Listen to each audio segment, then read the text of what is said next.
Well, good morning, everyone. It's your boy, Big Ghost Rider, man. Y'all know what time it is, man. League Wars Live, man. I'm still up here in NYC, man, in the Hudson Valley. Y'all can still see it's a little snow out there. You know what I'm saying? But the snow gonna be melting real soon, man. You know? Be cold. It's cold around here a lot, man. So to hear that it's about to be 65 degrees next week, man, we excited about that. On top of it being 65 degrees, man, y'all excuse me for just a second. On top of it being 65 degrees, man, I think we're about to get outdoors. You know what I'm saying? You guys see the snow out there right now. And it's like, what it say, about 21 degrees outside right now.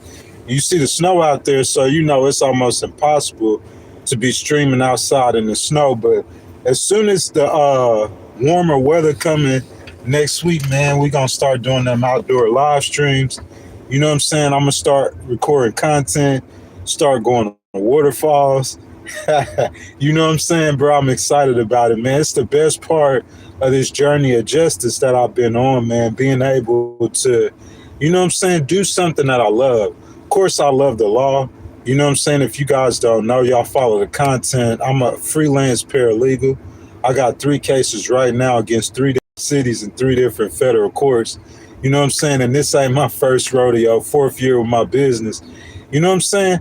But I'm saying to be able to bring you guys content like I bring you guys the political side of the political content, and to be able to bring it to you guys from gorgeous locations. Man, I've been up here in New York since I think I was in Ithaca, first touched New York in September.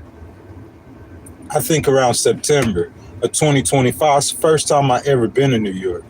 You know what I'm saying? I stayed in Connecticut for about 3 weeks. That's my first time being there. I've been to Massachusetts, Ohio.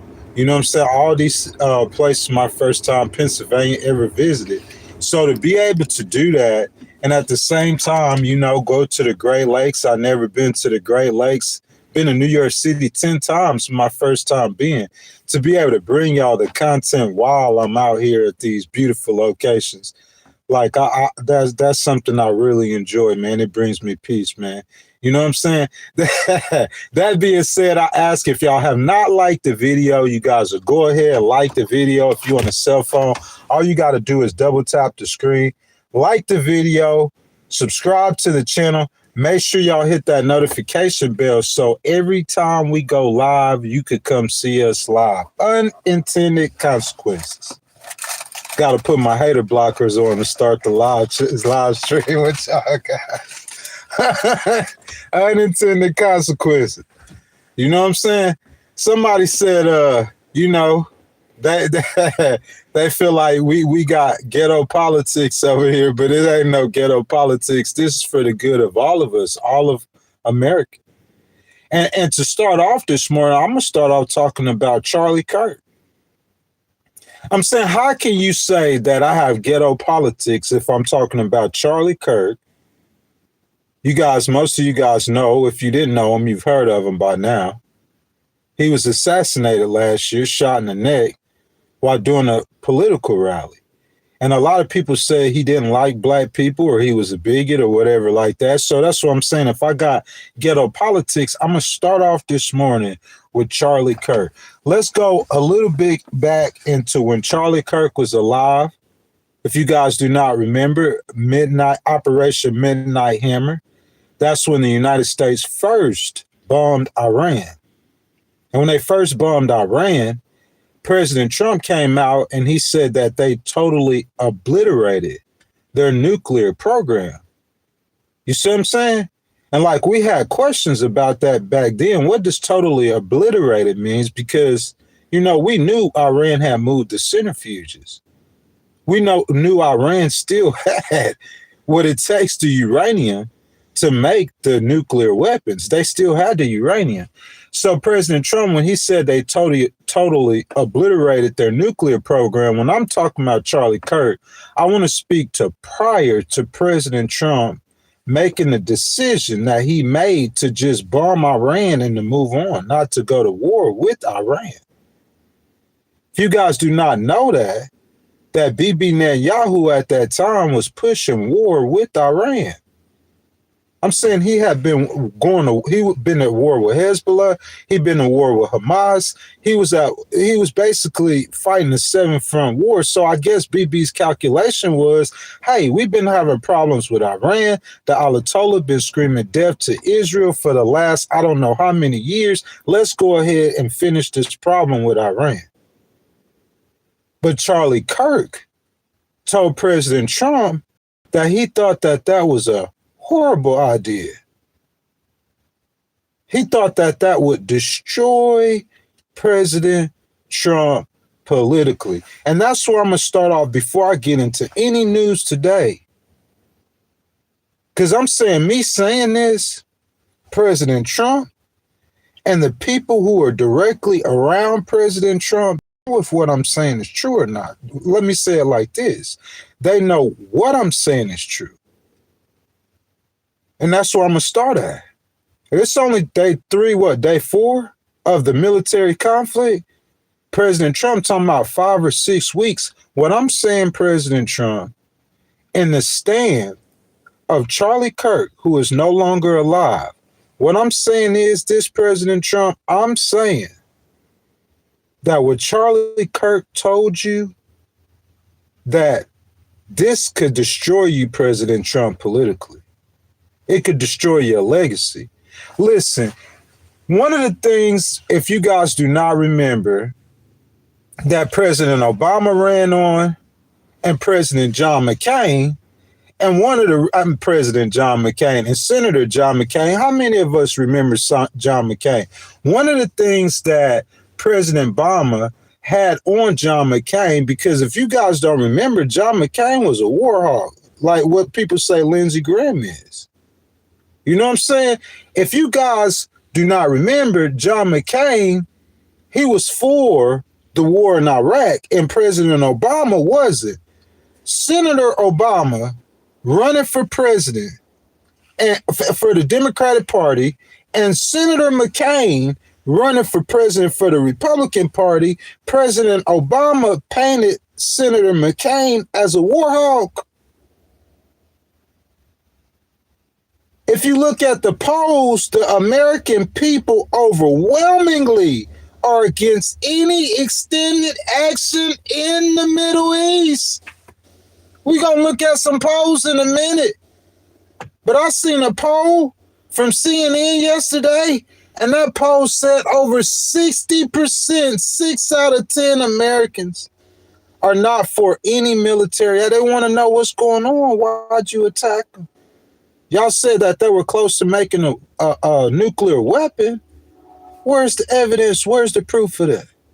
You said that they were developing weapons that could hit America. Well, I heard analysts say that was coming in 9 years. They were 9 years away from that. So I'm saying, President Trump, there has to be consequences behind attacking Iran militarily. 6 Americans have lost their lives.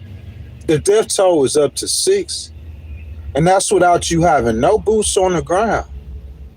So if we could safely estimate that within 4 days, if you lose 6 men, you talking about staying there 6 weeks, that's 42 days. How many American lives are going to pay the ultimate price? How high will the price of gas go? See, that price of gas, that's something that affects me and you individually and personally.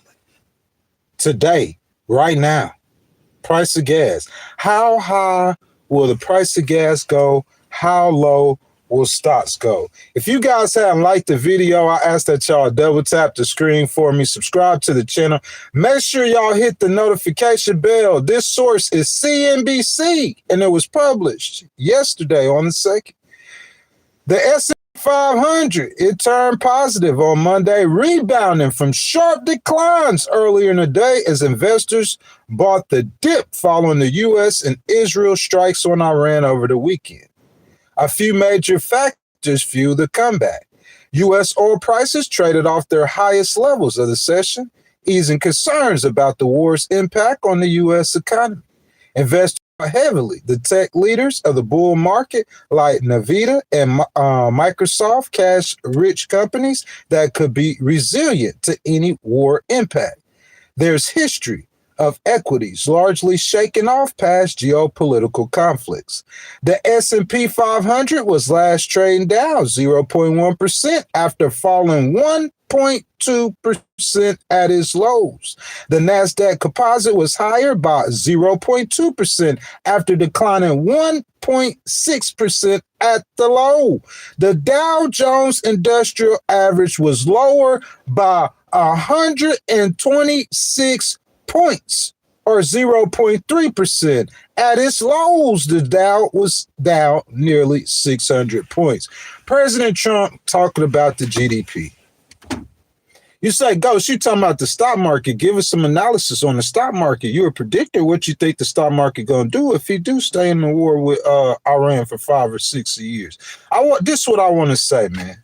This is very, very important to me. President Trump talking about the GDP. So he going around boasting that the GDP is 5.4%. And for one quarter, that's really good. And it could have been over 7% if there wasn't a government shutdown. But what I'm saying, President Trump, over the entire year of 2025, your GDP was 2.2%. That's lower than Joe Biden's and Barack Obama's, their averages. So what I'm saying, President Trump, you boast on having that good quarter, but I'm saying, how do you think this war will affect your economy? That's the question. I'm saying you fighting a war. And guys, we know that war will never in no situation be good for economics. I'm saying for the people who make the guns, it's good for them personally. I'm not saying, look, Russia, when they were fighting Ukraine for a second, their economy was, you know what I'm saying, they saw some growth because of the manufacturing and things going on to make those weapons. But I'm saying right now, Russia is hurting economically. I don't see how. And then there's a difference between when Russia or these other countries fight a war and America fights a war. America is the world leader. That's not an opinion. That's a matter of fact. I'm saying the biggest markets in the world, the economy, everything's going through America. So I'm saying if America is fighting a war, the world is paying attention. You see what I'm saying? And the stock market feels it. That's just what happens. So the stock market was down 600 points and it rebound. We just hearing 600 points, but if you got money in the stock market, you gonna feel that. We go to the gas pump, we gonna feel that. Future markets overreacted to the Iranian conflict. This was CNBC saying. You know what I'm saying? Overreacted. I don't think it's an overreaction. I think those reactions are going to come back. That's what you get when you get a sustained a sustained military conflict like that. When people looked at President Trump within his first term, I don't know how many Americans trust President Trump to go to war. You see what I'm saying? I'm not trying to be a hater, but how many of us will actually trust President Trump with a gun in his hand? Because that's basically what's going on with him going to war with Iran. I'm saying we see President Trump, he go around here and he's saying and he's doing and he's reacting and all of this good stuff and all of this bad stuff that he's doing. But what I'm saying is a lot of us, man, in my opinion, most Americans, and I've seen a poll on this, that's why I'm speaking. I'm saying, like, we don't even know the strategy, the decisions, and I don't even know if they trust President Trump in a long sustained conflict. How many long military conflicts President Trump engaged in his first 4 years? How many? So I'm saying this is the first time since he first walked down the golden elevator in 2016 that he's actually been involved in a war, in a conflict that's going to carry on for some weeks, a military conflict. I don't know how good the American people trust him in a military conflict. That's number one. Number two is I don't think the people at all, President Trump, when he ran for the White House, what I'm saying is he promoted himself as a peace president. Am I right or wrong, guys? He promoted himself as a president who was a president of peace. I don't think the people were expecting a war.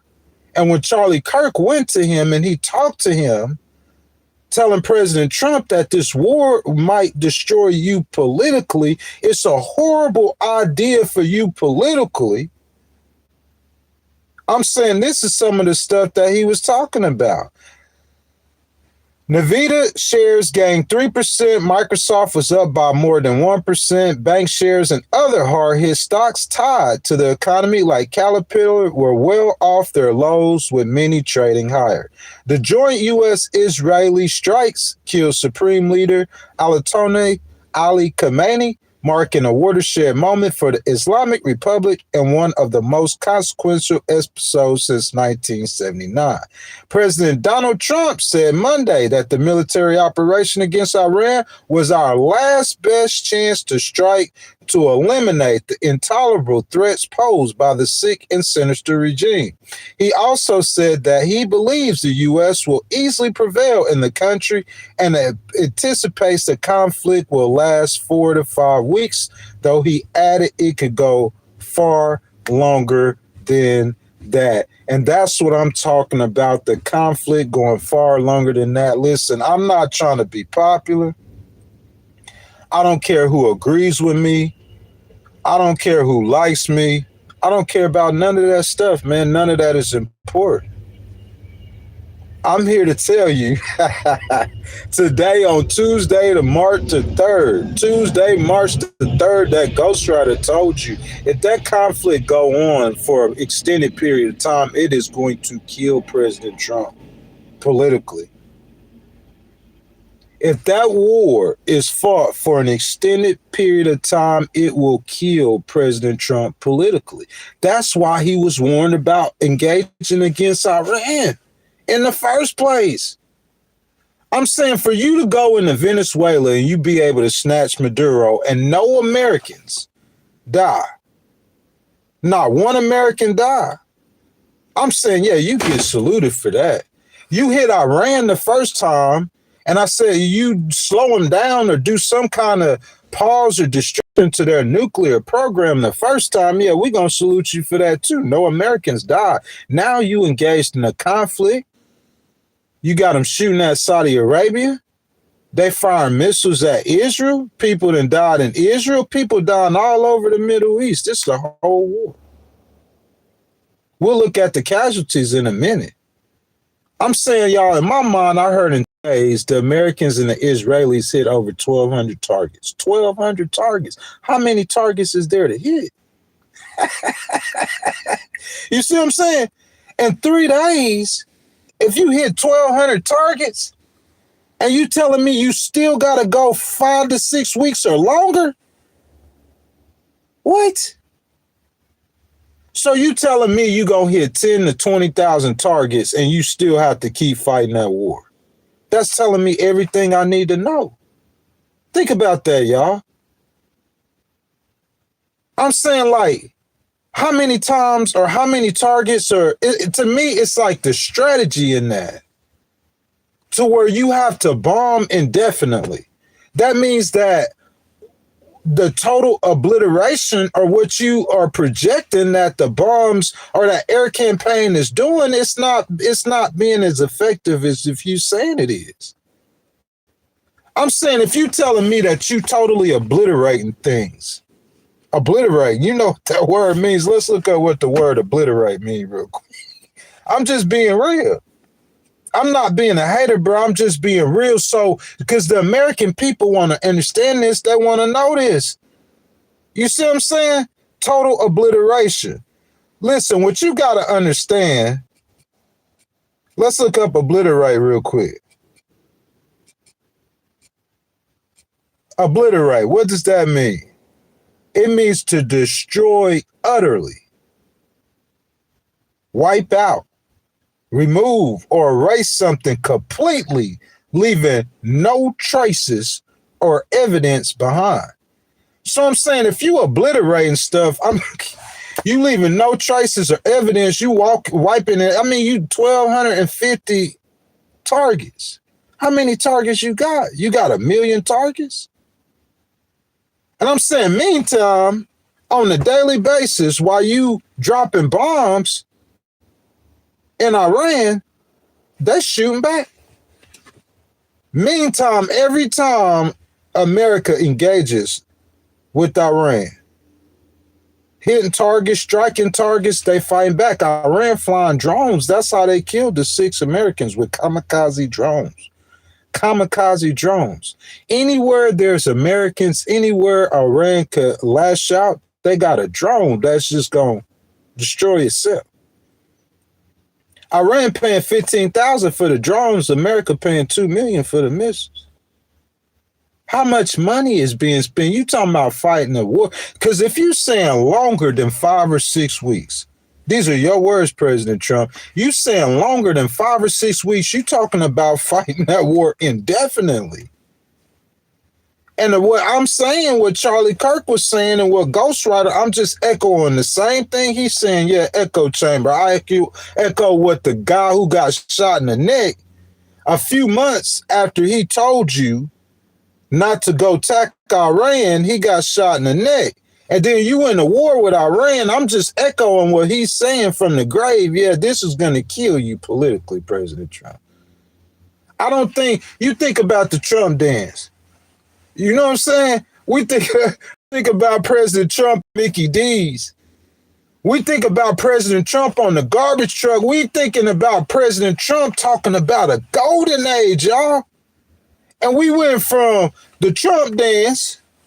We went from golden Bibles. We went from tennis shoes, selling sneakers. I'm saying we went from the Trump dance to McDonald's. We went from all of this, some playful energy, they eating the cats and the dogs, to where you engage in a real serious conflict, a war, with Americans losing lives and you in control in it. Guys, tell me this. Tell me he didn't sleepwalk us into this war. And I'm going to tell you what I mean by that. Because in his first 4 years, he was the peace president.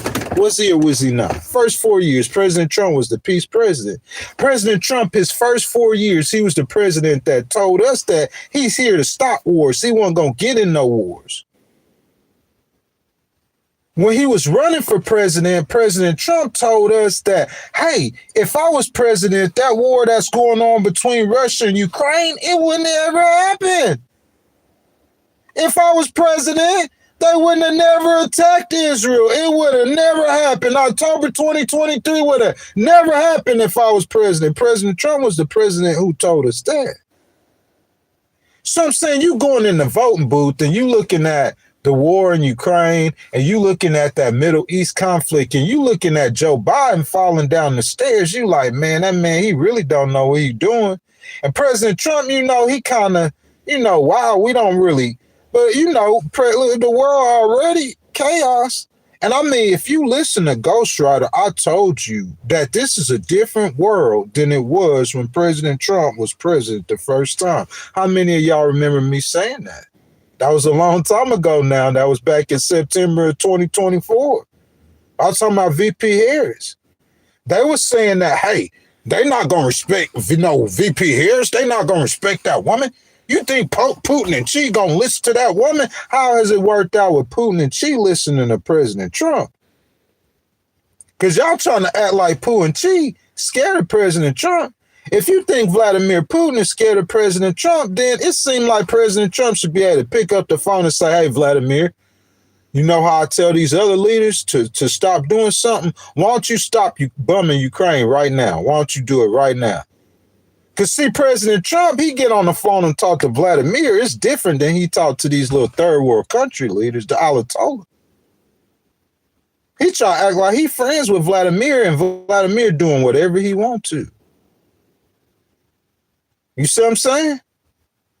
So I'm trying to say, well, President Trump, how he portrayed to the American people, he sleepwalked us, in my opinion, to that war. Because they vote for him. The America First people, the MAGA people, we're not looking like he got any war hawks anywhere behind him in his ears. The people we listening to on the internet, you know what I'm saying, like Tucker Carlson, the people they listening to like Nick Fuentes and Charlie Kirk, all these young Republicans, America First, MAGA people, they saying, hey, we don't want to fight no wars. We want to concentrate on the homeland. We want to stop giving money to the immigrants and spend it on Americans and create American jobs. Y'all remember all this? And instead, what we get is slowly but surely. First, we're going to start hitting Cuban boats. That way, we got the military activated. You see what I'm saying? And we're going to see how, I know the Democrats don't have no power now in the House of Representatives or Senate. And these are international affairs, so it's going to be very hard to stop me without them having any power in Congress, even though Congress is supposed to give the president the power to go to war. So he hitting those boats, them Venezuela boats. He just trying to see how the American people going to take it. He trying to see how the Democrats, what they could do to respond. And then he upped it up a little. He went to the courts to get permission, but then he snatched a country's president. He's slow walking us in the war. He went over there and bombed Iran the first time. And I'm trying to tell you, Charlie Kirk and other voices, their voices won. And they convinced President Trump not to go to war with Iran. There's a reason why ever since Jimmy Carter, listen to me, y'all. Jimmy Carter, that was before Ronald Reagan. 1979, every single American president was faced with the same choice and the same decision that President Trump was faced with. Going to snatch Maduro, President Trump doing that, that's not really big. If I'm not mistaken, Ronald Reagan, who he went and got, Manuel Noriega, he put boots on the ground too. So I'm saying that's something that's been done before, especially those leaders in South America who really been convicted in court in America for selling dope. That's really a Department of Justice operations, in my opinion. You see what I'm saying? But I'm saying President Trump, politically, but what I'm saying is that situation in Iran, that's a situation that a lot of presidents in America faced. But not that they were weak, that just politically. I'm saying, what is the chances of Iran striking America, attacking America? That's what I'm saying. What are the real live chances of Iran striking America and killing Americans? So if Iran's not going to kill Americans, what they arguing is why is America unilaterally, for what reason are they killing a foreign leader for? Why? It's like they're making it seem like America just went and started this war for no reason. Guys, if y'all don't know where I stand on it, I feel like the Ayatollah is a bad person. I feel like the Iranian people, they deserve the opportunity to be free and choose their own leader. That's my personal feelings on the situation. But I'm saying politically, all the opposition that you have politically, I don't think it's going to come across like that for President Trump in a prolonged conflict. Listen, day one, President Trump went over there. The Ayatollah's dead. These other people dead. Okay, day two, day three, we gone. 1,250 targets. America's no longer flying missions in Iran no more. It's only the Israelis, Saudi Arabia joined in, whoever else joined in, but America's no longer flying missions in Iran no more.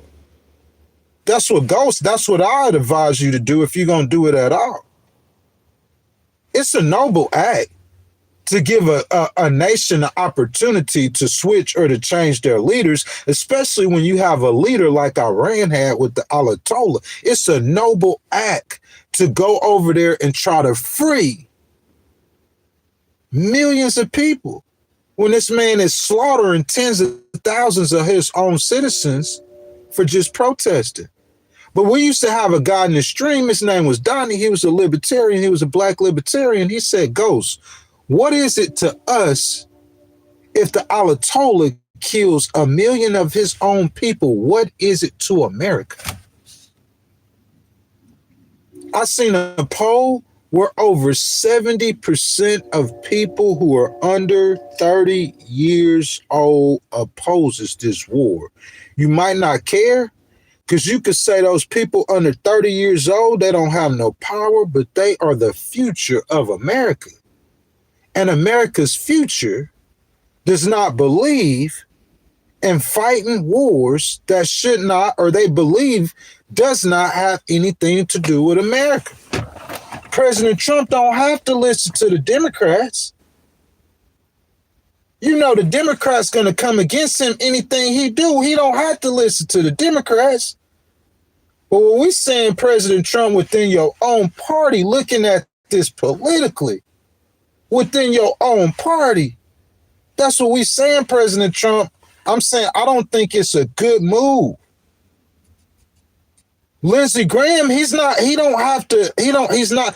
Graham he has his own legacy, just like John McCain. He have his own legacy, but President Trump, his legacy is not going to be what yours is. He don't have businesses. He don't have all the stuff that you have attached. So, and then he might have different interests, President Trump, where it might benefit or profit for them to fight a war. But I'm just saying, President Trump, I don't see the benefit or profit for you to say that's the same thing they did in every war that we got into in the Middle East. It started with, hey, there's weapons of mass destruction. We got Iraq got weapons of mass destruction, and you ain't show us one weapon. And President Trump, you came out and you railed on President Bush for going to war. You said you would not have done it. You railed on President Biden for allowing that war to happen with Russia. You said if you was president, it would not have happened under you, President Trump. So all I'm saying is with Iran, with no proven threat to America, that's the thing. If they was about to develop a nuclear weapon, show us the evidence. We want to see some kind of evidence. You know, you're going to have to show the people the evidence, President Trump. I'm trying to tell you what's going on with your administration now. We seen Alex Peretti and Renee Good. We seen them get killed.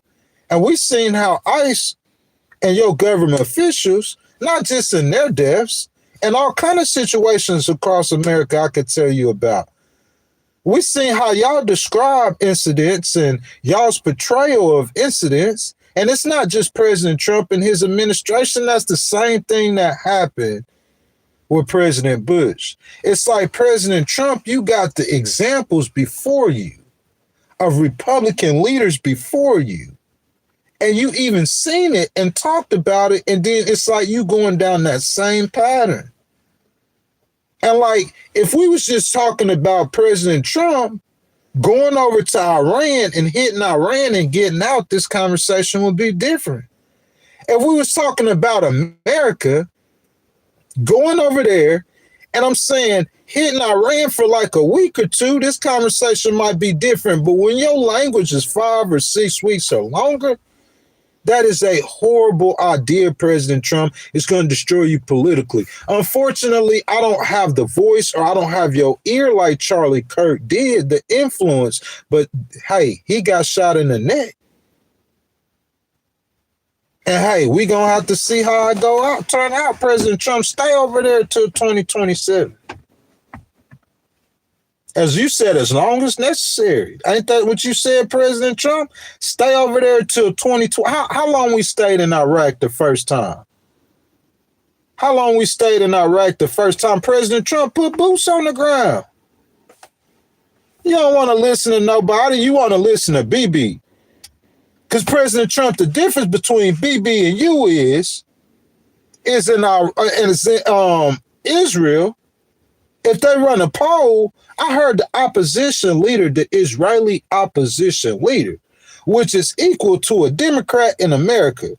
So they put the microphone in the face of an Israeli Democrat and let him talk.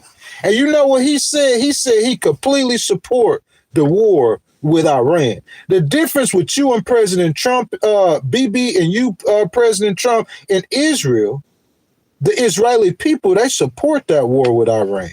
But in America, it's quite contrary.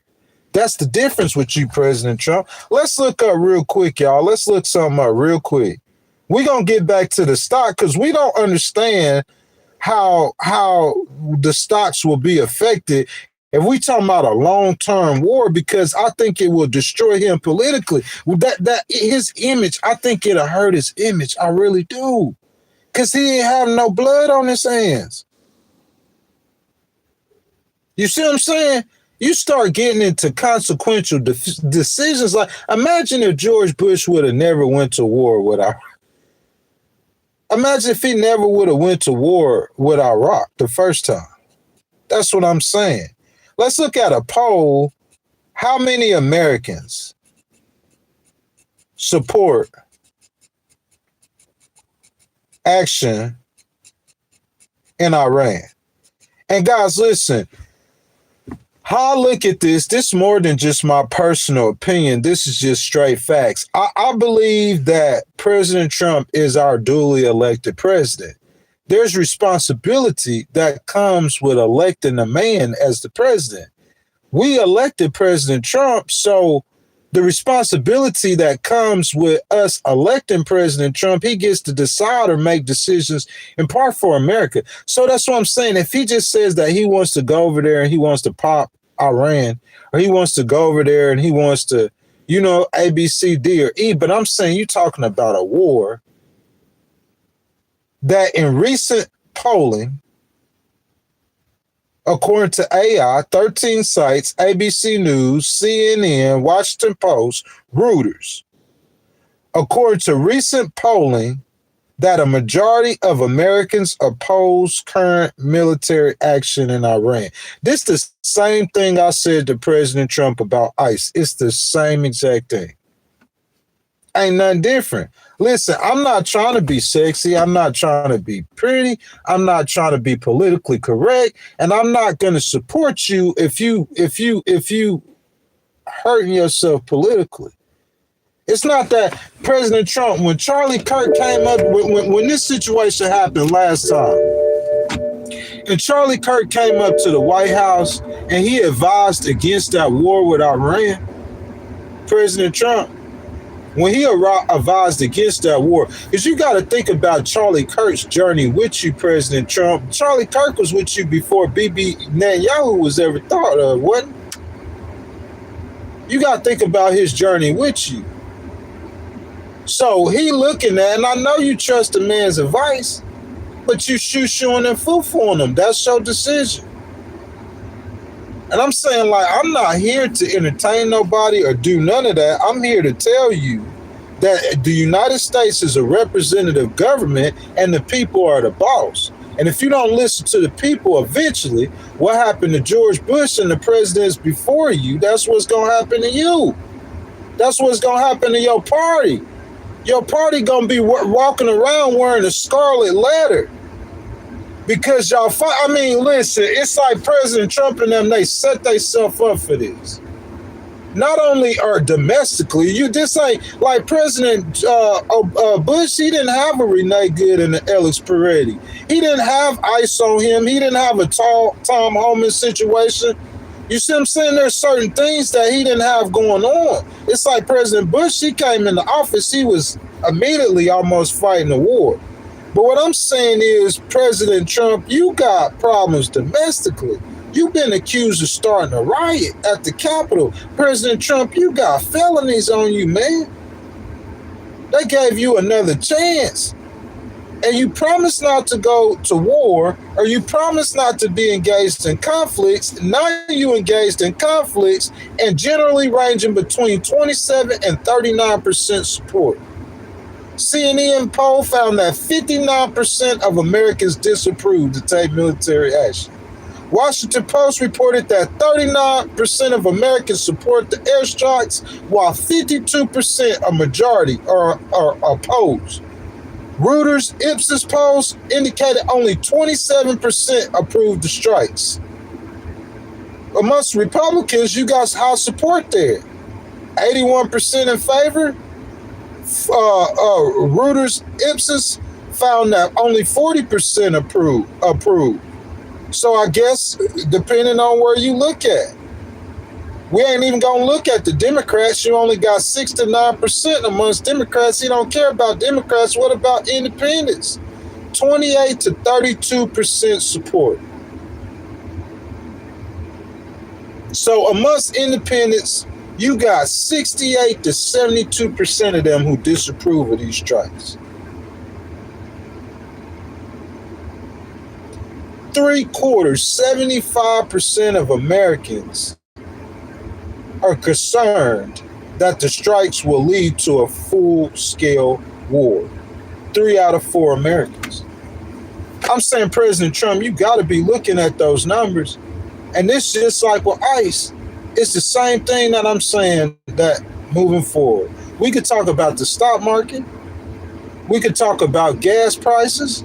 We could talk about different things. The thing about a war, man, it's just like a fight, like a regular fight. Some people don't get in fights. Some people never been in fist fights before or been into a conflict like that before. But the thing about a war is it has a mind of its own, man. A fight could go left or a fight could go right. You see what I'm saying? Somebody could go grab a gun and you never seen that coming. Somebody could grab a knife. Listen, the United States got the strongest military in the world, bar none. That's without any doubts within my mind. I think Putin knows that. I think Xi knows that. I think the Iranians know that. But no, who cares? That's the problem. It's who cares? You think she cares that America has the strongest military in the world? What you think that's what she's going to do to change his actions? How has that deterred Chief from doing what he has done? Good morning, Ghostface. You think that Vladimir cares that America has a strong? How has that deterred Vladimir? You think Iran cares that America has the? Listen, America had military, 2 aircraft carriers off the coast of Iran. What did that detour them from doing what they gonna do? This time, I know President Trump and them snuck him, but the Ayatollah, he didn't even leave the country. They ain't even hide. They ain't even run. If you kill us, you kill us. We gonna stand and fight. I'm saying because you got the strongest military in the world, that's not gonna stop 6 Americans from dying. Because you got the strongest military in the world, that's not gonna stop 100 or 1,000 Americans from dying. Because you got the strongest military in the world, that's not going to stop us from having to spend 10s or 20s or possibly hundreds of billions of dollars fighting an open-ended, unending war in Iran. Because you got the strongest military in the world, that's not going to stop the stock market from suffering, because it will suffer. That's a promise. It will suffer. It might have rebounded on the day 4, but keep fighting. That's all I'm going to say. Keep fighting. That's all I want to say. Keep fighting.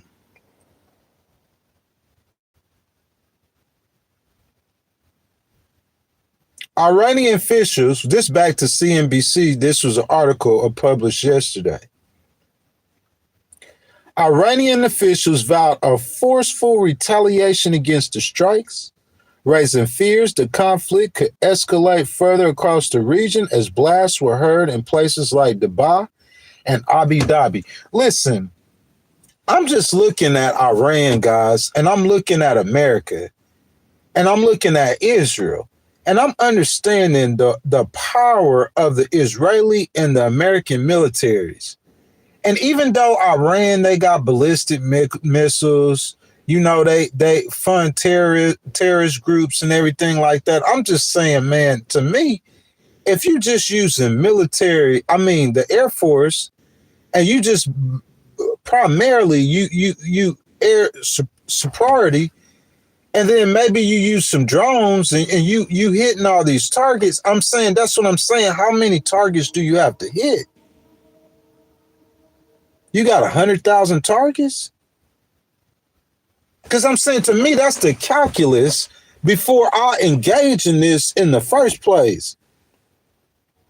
Because before I engage, see, I'm not sure if when Charlie Kirk went to the White House and he won the argument about a prolonged conflict with Israel, I'm not sure if he told President Trump, a prolonged conflict with Iran. I'm not sure if he told President Trump that he was against striking Iran at all. Listen, I'm not against striking Iran.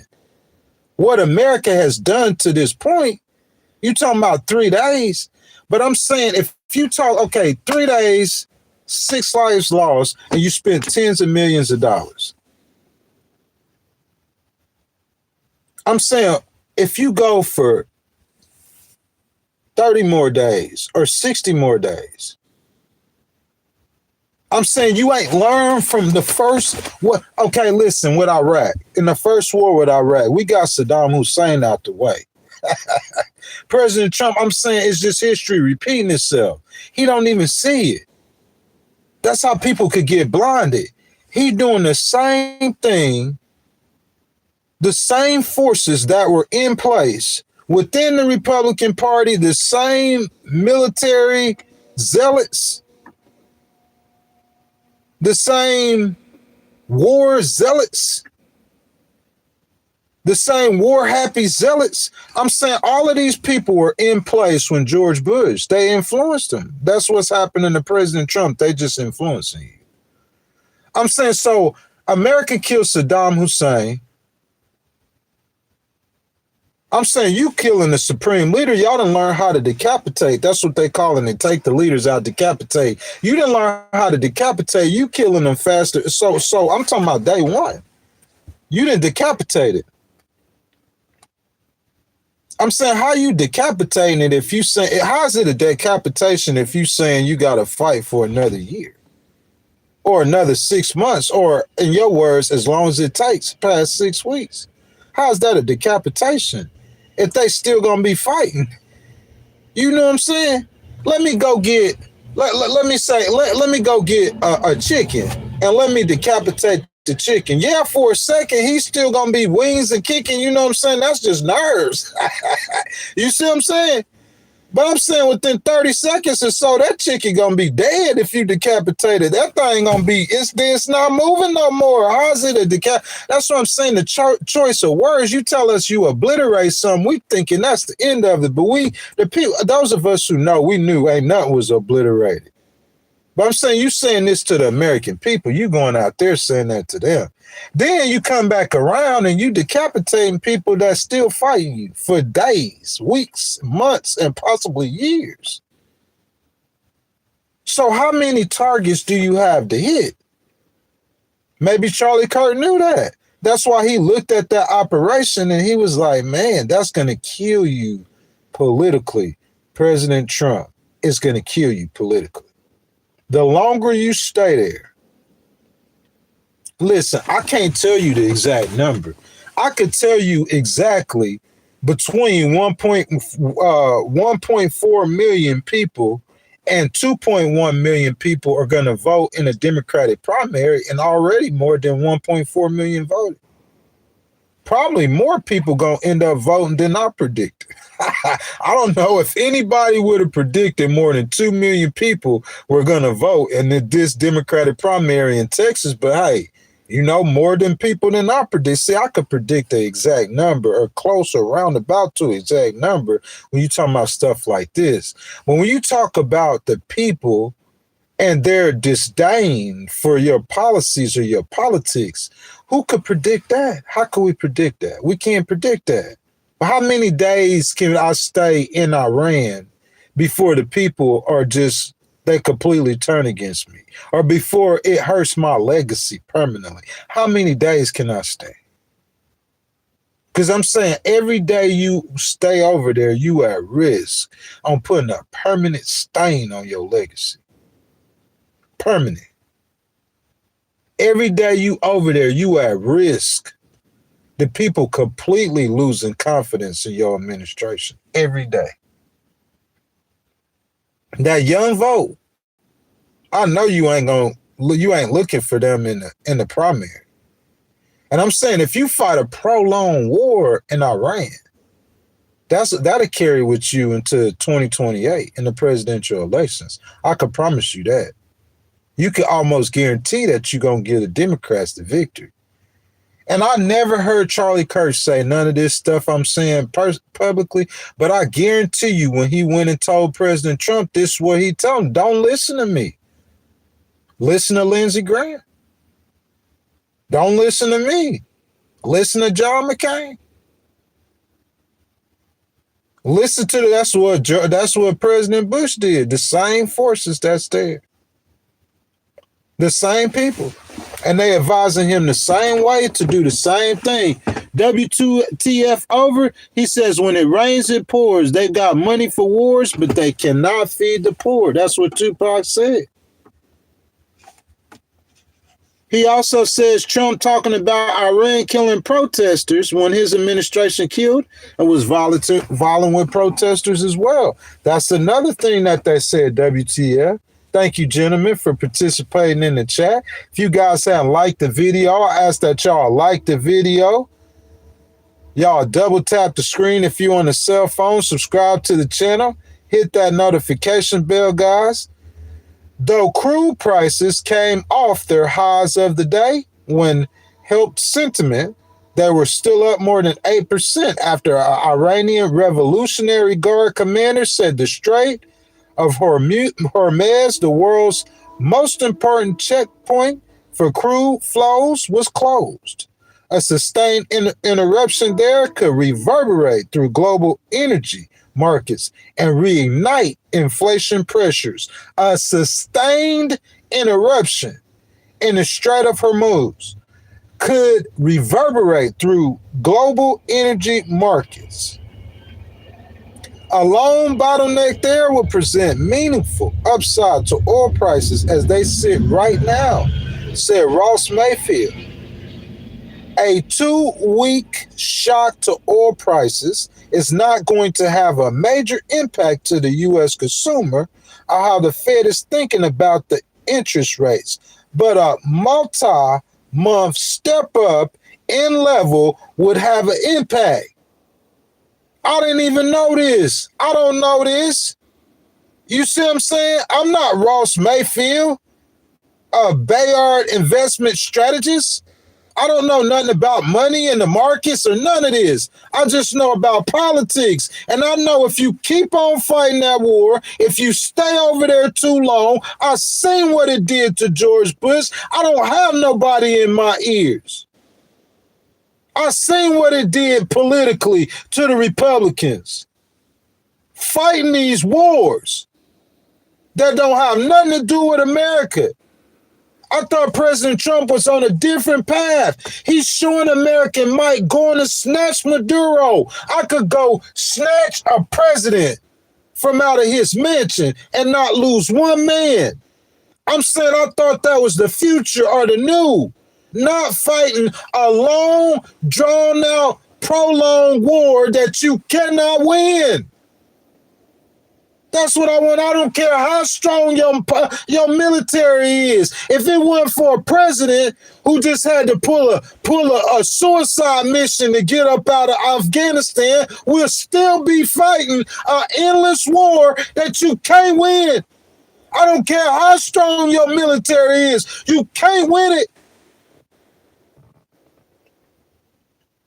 What, you want me to entertain you or you want me to tell you the truth?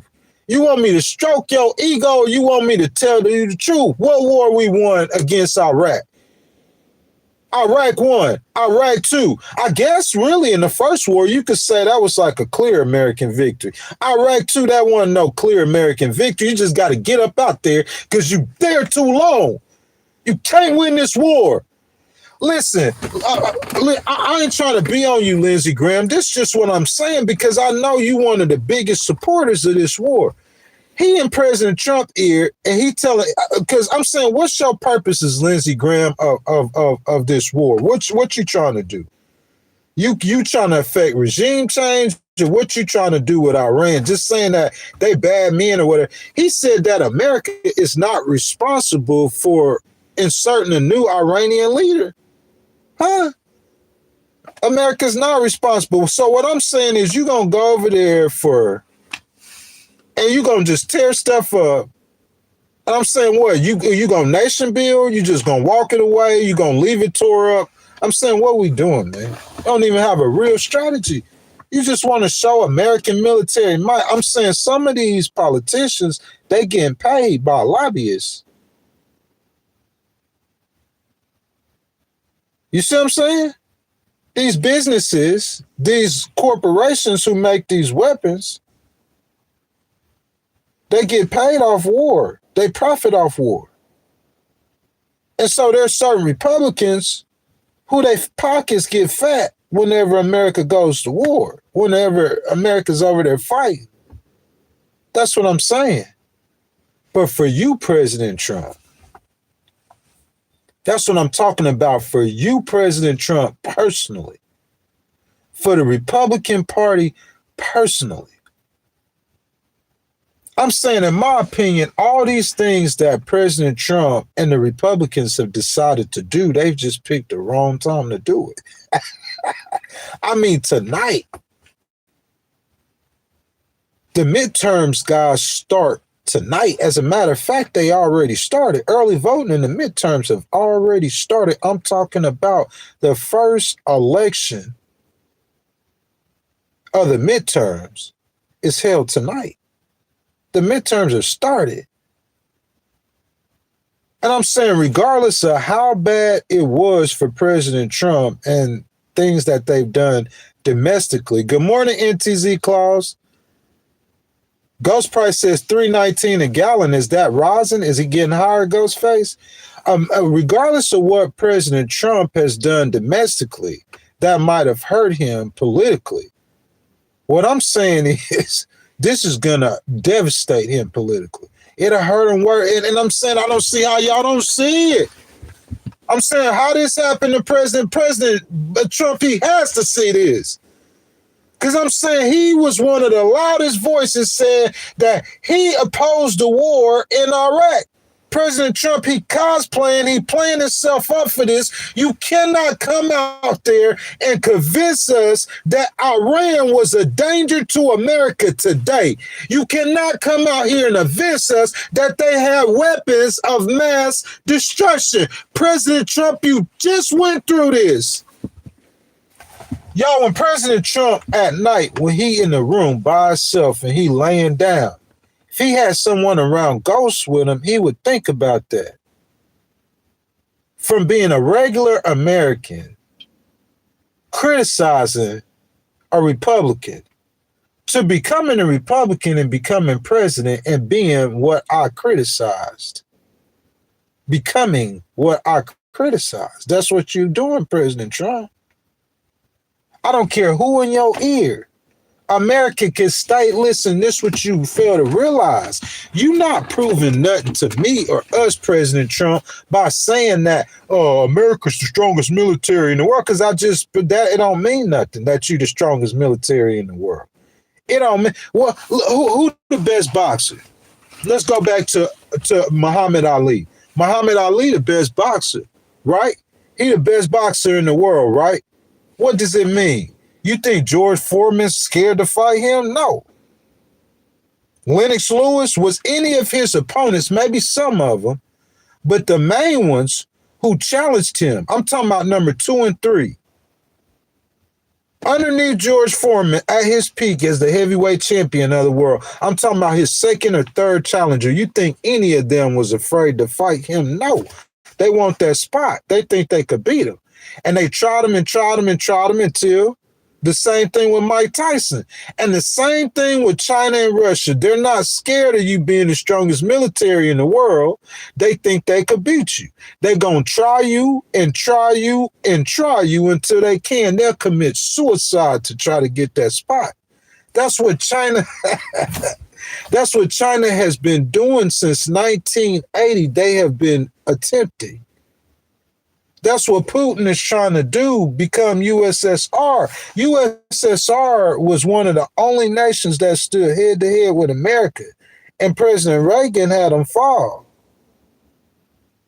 You see what I'm saying? He want another shot. They're going to keep, it don't matter if you got the strongest military force in the world. You'll be in Afghanistan for 20 years. I'm saying I could see if this happened in the 60s. We talking about the Vietnam. I could see it has 70s, 80s, 90s. No, we talking about this happened within 2000, the year 2000, and President Trump spoke on the wars. And I'm talking about less than 20 years later or 25 years later, he doing it again himself. You want to be entertained. They want me to come on here and entertain you. They want me to show you a different, you know what I'm saying, backgrounds, or give you some content. They want a microphone, and speakers, a studio. They want me to come on here and just MAGA and just speak positive. For this is speaking positive, President Trump. This is helping you. You don't have that Charlie Kirk voice around no more. You need that voice. Because without that voice, I'm telling you, look, guys, I'm going to read CNBC. So don't get mad at me, get mad at CNBC. This is their words. So CNBC said that President Trump, this is your words, President T. I don't know that you said this. Usually if I watch social media or the internet and I know you said this, President Trump, that'd be different. But I don't know you said this. CNBC said you said this. They said you said that this was our last best chance to strike, eliminate the intolerable threats posed by this sick and sinister regime. I don't have no problems with nothing you said to that point. He said that the United States will easily prevail. What's easily prevail? You mean like George Bush saying mission accomplished? Easily prevail. If the United States will easily prevail, like Obama did in Libya or like you did in Venezuela, I'm saying why every president since Jimmy Carter they didn't do Iran. I'm saying President Reagan went at the evil empire, the USSR, and he won, but he didn't with Iran. I'm saying why nobody did, but you said you doing it because you could easily prevail. And he anticipates the conflict will last 4 to 5 weeks. 4 to 5 weeks is probably time too long because you on day 4. You on day 4. And I'm saying, I told y'all go back and watch the live streams where I predicted. Day 4, it's not that bad. They not on you at that hard. Day 5 now, they ain't gonna be on you that hard. Get to week 2. Those cries, every week you there, those cries gonna get louder and louder. Like I said, I can't predict the point that America as a whole gonna write you off with this. I can't predict how long is too long. But I could use certain factors that's in the story to tell you how long is too long. Because President Trump says he anticipates 4 to 5 weeks. To me, that's too long, but I don't know if that's too long. All I said, my advice was don't be there too long. Prolong is going to kill you. So do whatever you want. See, Charlie Kirk, he didn't want President Trump to do the action at all. So I'm different kind of advisor. I say you can move forward with the action, Mr. President, but don't stay there too long. He said 4 to 5 weeks. Is that too long, Ghost? I don't know. I'm trying to get out of there in 4 to 5 days. Though he added it could go far longer than that, and that's what's going to get you. Stay over there as long as you want to, President Trump. Stay over there for 4 to 5 years. I dare you. How that war going on when you leave the White House, I dare you. I dare you. Because I'm saying you talking about the Iranian Revolutionary Guard. You don't remember what happened with Saddam Hussein's army when you disbanded him? He doing the same thing George Bush doing, telling the army to put down their guns. So they getting paid from fighting a war. And you for fighting. You know the Iranians too, they fight for real. All over the Middle East. Terrorists, all kind of stuff. These men, 10, 15, 20 years, that's in a poor country, that's all they know is to fight with guns. So you take their money from them, their income from them, and all you know how to do is fix toilets. Or all you know how to do is drive forklifts. When you lose this job from fighting with guns or fixing toilets or riding forklifts, guess what you're going to do? Whenever you lose that job fighting guns with guns, you're going to go out there and you're going to pick up a gun and you're going to be working for ISIS. Or you're going to pick up a gun and you're going to be working for Al-Qaeda. That you're going to create new terrorist organizations in Iran, especially in a country that's not stable. The supreme leader, you got the new dude, all this stuff going on. This is finna be utter chaos. That's all I could see coming from it. You stay there too long, you keep hitting them, you get the second layer of leadership, the third layer of leadership. And I'm saying all those soldiers you told to lay down their guns, they're not going to be in the Iranian uniform. You done took their uniforms from them. So guess where they at now? You don't know where they at. They cockroaches in the dark, but they still got their guns, just like that forklift driver. By trade, he's a forklift driver. He been driving forklifts for 50 years. So you came and took his money from him. So guess what? He gonna do the same thing, but it's gonna be like ISIS. And it's gonna be death to America still, but it's gonna be ISIS. I'm saying you just creating a problem that ain't gonna go away. That's what I'm saying. And I'm saying, so if you ask Ghost, how long before it could start making a difference on America or on Americans, I'm going to go with what Ross Mayford say. Because if I was your advisor, that's what I would do. I would go look for an investment strategist because I'm not a money strategist. You see what I'm saying? I'm a political strategist. And I'm going to go talk to the experts. He said a long bottleneck there will present meaningful upside to oil prices as they sit right now. This is Ross Mayford, and he works for Baird Investment Strategies, BAIRD, okay? That's who he worked for. Look him up. He says a 2-week shock to oil prices is not going to have a major impact. So disregard what Ghost says, really. 4 to 5 days, President Trump will give you 2 weeks. He said it's not going to have a major impact on U.S. consumer. So I imagine even if Americans or young people or these groups or these activists are against the war, I imagine the U.S. consumer who you're going to turn out them to vote. I imagine that's who you got to worry about the most. Usually with Americans, if it's really not hitting their pockets, their pocketbooks, you might not have to worry about it politically. So a 2-week shock to oil prices is not going to have a major impact on how the U.S. consumer and the Fed is thinking about interest rates.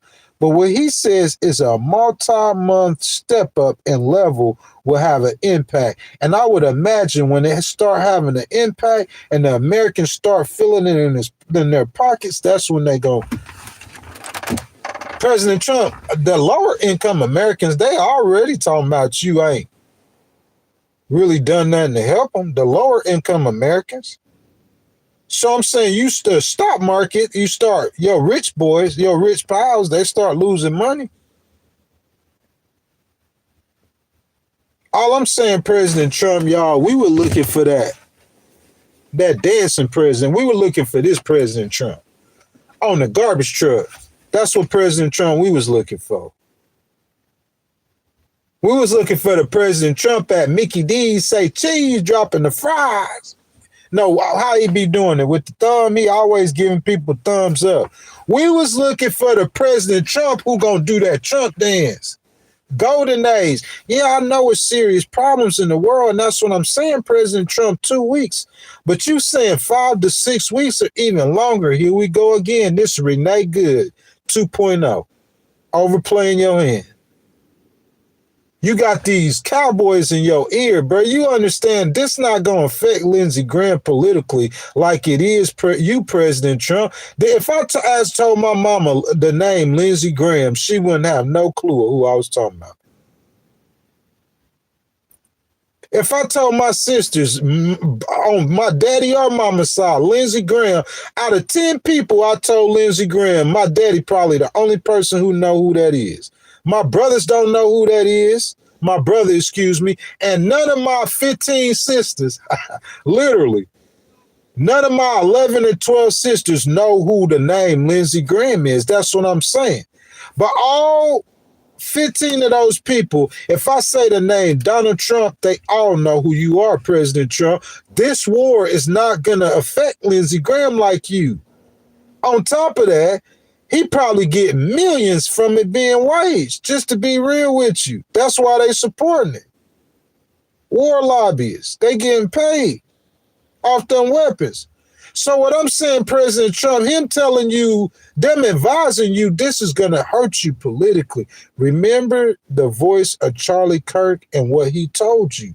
Because what he told you, President Trump, is about to play out. If you talking about 5, 6 weeks, or he said even longer. Because that's why no other president, they know America could go in there and do what they did. But here we go with another Iraq. Worse. The difference between Iraq and Iran is because not only Iran has the same military force that Saddam has. You remember the carpenter or the forklift driver or the cook or the soldier, and you taking his occupation for him. Well, he gonna go freelance cook or cook somewhere. That's how he gonna know how to make money. And I'm saying the same thing with the Iranian soldiers. They're going to go find a gun and pick it up somewhere to come fight you. But not only is Iran, but I'm saying Iran, they are the world's leading sponsor of terror. So imagine the terrorist group that's finna come from Iran, from the Iranian military being disbanded. Imagine the terrorist group that's finna be born. It's probably going to be 30 times worse than ISIS. They probably going to be sawing Americans' heads off with toothpicks. Like real talk. But that's what you create. And talking about, I'm saying, I'm going off of his words. He said we could stay there 5 or 6 weeks or longer. If you didn't say that, get that CNBC said you said that. But I'm saying what Mr. Maynard said or whatever the investment person said is 5 or 6. He said once you talking about months, he said that's going to have an effect on interest rates. It's going to have an effect on oil prices. It's going to have an effect on the stock market. It's going to kill you politically, President Trump. Just like Charlie Kirk said. But don't listen to me, though. I don't know what I'm talking about. I'm saying we hit 1,000 targets in 2 hours. Bro, think about how many bombs that is. And you saying you got to do this for how many weeks? Indefinitely, longer than 6 weeks? So you hit 1,000 targets. So that means that's over 100, 200, 1 million targets, and you still ain't finished. Because what you don't expect to happen is once you scatter the Iranian Revolutionary Guards, now you got a new terrorist organization. So now you finna be stuck in Afghanistan fighting for 20 years. That's why Jimmy Carter didn't do it. That's why Ronald Reagan didn't do it 1 time or 2 times, even when the Iranians were directly killing Americans. You know, President Reagan wasn't soft, but that's why he didn't do it. He had some dust-ups with Iran, but not what President Trump's doing. That's why President Bush 1 didn't do it.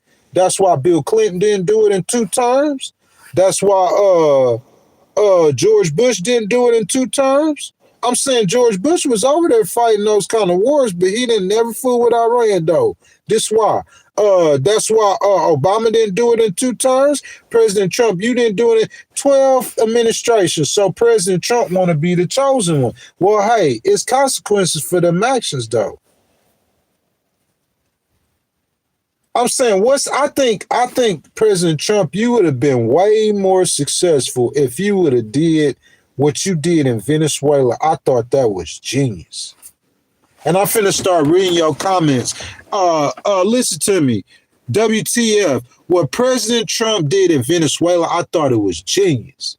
You go over there, you snatch the president. In this case, he killed the supreme leader. And you back up. You got fear. You got the fear of God in it. They mad, so a lot of people mad, but you back up, you got a female leader, and you get on the phone and talk to her. Only thing she could think of is what happened to the last one gonna happen to her. You giving yourself a chance to let that fear work in. But I'm saying when you over there and you striking them, and you striking them, and you striking them, and you striking them, I'm saying you ain't giving the fear a chance to work in. They ain't gonna be scared. They gotta fight. They trying to live. They trying to survive. Yeah, they scared as I don't know what, but they gonna fight you continuously. But I'm saying like what he did in Venezuela, where you went over there and struck them and you backed up, and then you started the diplomacy again. Now let's go back to the tables. I killed all the. Listen to this. Tell me, Ghost know what he talking about. This the best plan possible. I killed all the leaders that they had. I killed them all. I killed the foreign minister, the old president. I killed every leader that they had. So they reforming their government by themselves. It's not chaos shit. They still have a government. Cool. Stability. I'm going to back up. I'm going to wait about 2 weeks or so, a week or so, and I'm going to start reach out for diplomacy, just like he did with Venezuela. And I'm going to talk to them and I'm going to see where they at. If they got the point, then maybe we could try the diplomacy again. If they didn't get the point, then we'll go back out there and strike them again. Quick, kinetic strike, just quick, pop them, pop, pop, pop, pop. Get in and out, make the point. But I'm saying you don't have no power if you continuously trying to fight this war or battle or struggle with military power. I'm saying, listen, the military, America's might is not best used with you dropping 500,000 bombs. You losing the element of fear. You losing the element. That's what I'm saying. What he did with that Rodriguez and that Maduro, that works. I'm going to go out there and I'm going to pop them. I'm scared, put the fear of God in them, and I'm going to back off. And I'm going to try the diplomacy again. And more than likely, they're going to be more willing to talk to you. But you're not trying to talk to them. You completely trying to flatline them. You don't know what's going to come up behind that. It's going to take them some time. They probably got to go through some civil wars, some internal fights for struggles to see who gets the power within their own country. I'm saying that's a real difficult situation that you're putting yourself in, President Trump. Don't listen to me. I don't care. Y'all expect me to be right on everything I say. I'm not going to be perfect. I'm not going to be right on everything. I'm going to be right on most things. WTF says U.S. consumes 13 million barrels of oil a day. The world uses 100 million a day. 60 million barrels will be already gone. If 60 million barrels are already gone, imagine what the price of oil will come out to. Ghostface says, I don't deny his existence and history, but even if we were sharing the same religion, your interpretation and mine were vastly different due to our differing life experiences. Our God is different to us individually. NTZ says 15 sisters. Hey, Ghost, in life, people come in and that could be a blessing. Plus, I have a sister sitting fantasy or fancy. That's too funny. Guys, if y'all hadn't liked the video, y'all go ahead, like the video, subscribe to the channel, hit that notification bell. Guys, we only at an hour and a half. So we haven't been streaming for an extremely long time. You know what I'm saying? But guys, like I'm trying to get y'all outside. It just started snowing. I'm talking about, you know what I'm saying, it being 65 degrees and us starting to do outside streams, and it started snowing, guys. So I'm trying to get y'all up there, you know what I'm saying, so y'all could see it, man. It's so nice out there right now, you know? Just take a little break. We'll keep on going with the content, man. You know what I'm saying? We could talk about anything y'all want to. It's only been an hour and a half. I'm going to stream for at least 3 hours. You know what I'm saying? If you guys want to donate to the channel, hit that button with the $sign. Any of your donations are much appreciated. Appreciate them donations. WTF says, I don't think Trump had a plan going into Iran. He didn't.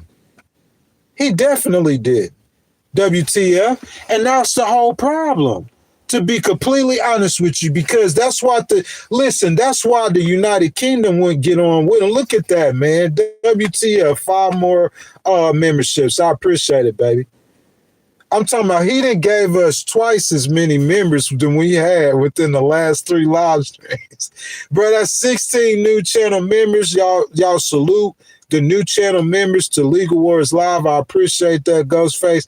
I mean, I appreciate that, WTF. As WTF continually add channel members to the stream, you know what I'm saying?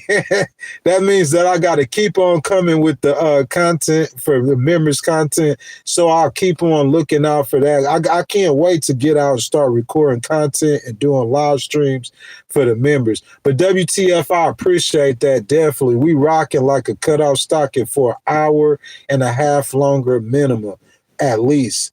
Ghostface says he got to hop out. All right, bro. He says, I hope you have a blessed day.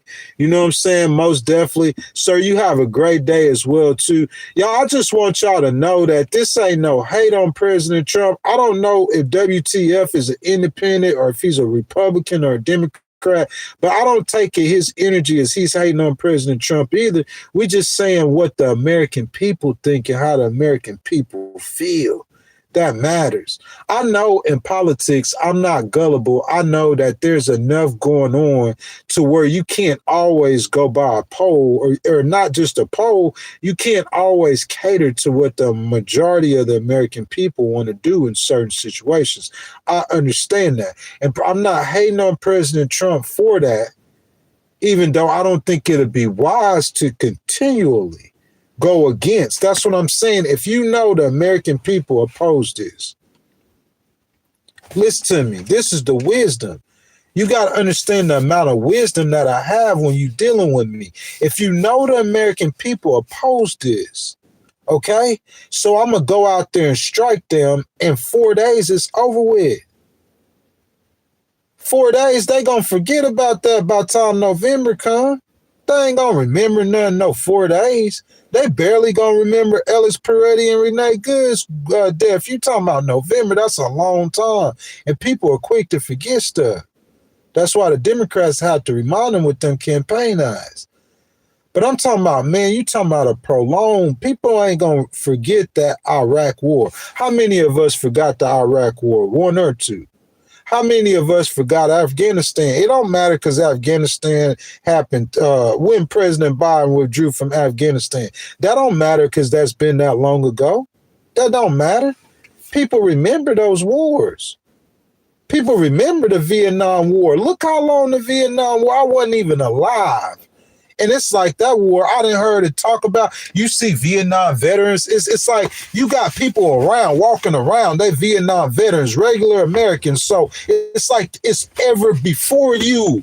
Whenever you keep fighting war, how you want me to tell? I could tell. You know, I'm a litigator. I could tell you in 100 ways.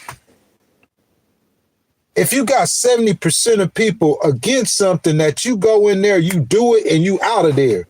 They against us going to get Maduro. Okay, I went and snatched Maduro and it's over with. It don't matter if they were against it. Ghost was against you hitting Iran the first time because I knew it wasn't going to solve the problem. So why waste the money? If you're going to hit a problem, solve it. Hit it one time and solve it. Don't keep going back over there, spending money, wasting American taxpayer dollars. That's not how you do it. Not in my opinion, not with my advice. But say he go in and he hit Iran, okay? He went over there and popped Iran. Even if people against it, I'm saying you do it and get back out of it, then people ain't really probably going to say too much because it's done. But I'm saying a prolonged conflict, you in over here when they telling you, please don't go do this. And you went and did it anyway. And you there, and you longer, and you there, and every day you over there. Every single day. It's not getting no better. King Fire says, Grand Rising, Ghost. What's up? What's up? He says, Netanyahu is using Trump to carry out his greater Unreal project. And Netanyahu. Man, listen, Israel project. He said Unreal. But listen, yes, he is. It's not just Bibi, though. Because Bibi didn't try every single American president. You could say President Trump is that stupid or President Trump that dumb. I think listen, what we need to happen, we need Mohammed bin Salman. Where you at? We need NBS, we need UAB, we need Qatar. Because what y'all don't realize, in those countries, that's where all the Trump hotels at. So Trump cares about how they feel, their opinions, their interests. We need those Muslim nations to stand up and tell President Trump. It's not for the sake of Iran, man. It's for the sake of America. It's for the sake of America's image. Listen to me. I go over there and I kill their supreme leader. You got to understand there's respect or there's amount of glory and mystery is the word I'm looking for. And going over there and striking someone and get out, you look like the Grim Reaper. You see what I'm saying? You look like the Grim Reaper. Russia wanted to go get Zelensky. They went over there, they tried, they failed. And they sitting over there doing what? In a war of attrition, an endless war. It's an ego war. So I'm saying you want to go over there, you want to kill all the Iranian leaders. You go over there, you kill them day 1, day 2, day 3, day 4, and then you go. You keep the mystery. You know what I'm saying? Looking like the Grim Reaper. Here come President Trump in there. When he put on this black hat, he coming. And here come President Trump, the Grim Reaper. He go over there and kill people and go. But instead, you stay there and you fight. Well, listen, so Ukraine now, they done bucked up against Russia. You done made them strong. You go to Afghanistan, they done bucked up. America don't look that strong if you in Afghanistan for 100 years. You don't look strong. If Americans are dying in Afghanistan for 100 years, that's the same thing that Russia did. You get that? And then when Russia seen America, listen to me, none of y'all think of this. I ain't never heard nobody say this. Russia seen America go to Afghanistan and they did the same thing that Russia did. They were there too long. So you know what Russia thinking America's military really ain't that strong. Our military just as strong as America's. So he went over to Ukraine and he over there looking stupid again. President Trump went to Venezuela and looked like a hero. He snatched Maduro. Hey, Putin, this how you do this. Pow, he snatched him. Get out of there. But what I'm saying, what he doing right there with Iran, you finna be over there. You America's military don't look strong if you got to stay there nonstop fighting the war. How you strong? And you gonna be fighting Iran for the next 15 years. Oh, we could stay there as long as we want to. How much money is America spending in that war? How much money you spending? That's what I want to know. How much money are you spending to fight that war?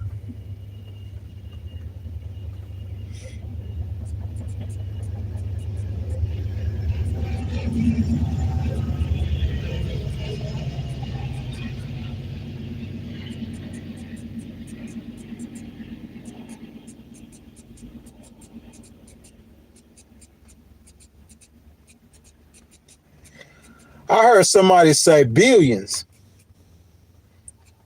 I'm like, in 3 days, it ain't no way America didn't spend no billions of dollars. Because in 4 days, if you done spent, ooh, y'all, right here, this was going to get them.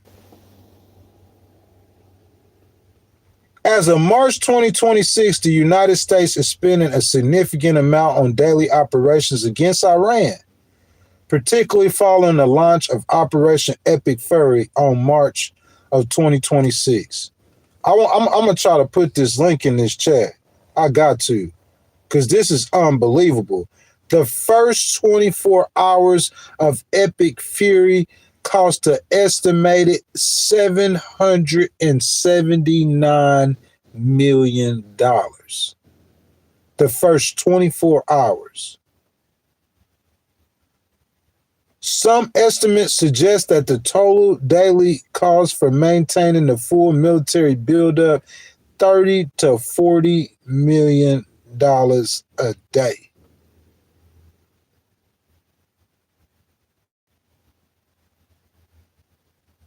While daily operations cost in the tens of millions, budget experts estimate the direct military cost for a 2-month conflict could reach at least $65 billion, with broader economic impacts due to oil prices $210 billion. So it took $779 million, almost $1 billion to start, and they saying you finna spend up to $210 billion. 210 with a B. And you wonder why the national deficit is 38 trillion. And I'm saying, what we fighting the war for? What's the purpose? WTF says Pakistan declared war on Afghanistan. And I'm saying these are supposed to be wars or situations that President Trump said that he put an end to it already. World War III is we on the edge of starting World War III. Not starting it, we on the edge of fighting World War III. Pakistan declaring war on Afghanistan. Let's talk about it. Pakistan and Afghanistan war. Let's talk about it. Golly, they dropping bombs over there. On March the 3rd, Afghanistan and Pakistan are in a state of open war. I'm saying these are the war. Listen to me, y'all. Say I'm hating on President Trump. You not seeing it. He not getting it. WTF, thank you for that, baby. You saying that I stopped 8 or 9 wars. He mad he didn't get the Nobel Peace Prize. Imagine if they would have gave him the Nobel Peace Prize. And he finna go over here and fight Iran. So now, imagine how the world looked when President Trump first came in. And with President Trump, he made Joe Biden look bad. Oh, they fighting in Russia. That wouldn't have never happened if I was president. I'm going to end it in one day. Did he end it in one day? Oh, Israel. He talked about Israel and Pakistan and how he was going to bring that to an end. Israel, and the Palestinians, how he was going to bring that to an end. But look what ended up happening. He ended up getting deeper in that war. Starting a part of that war himself.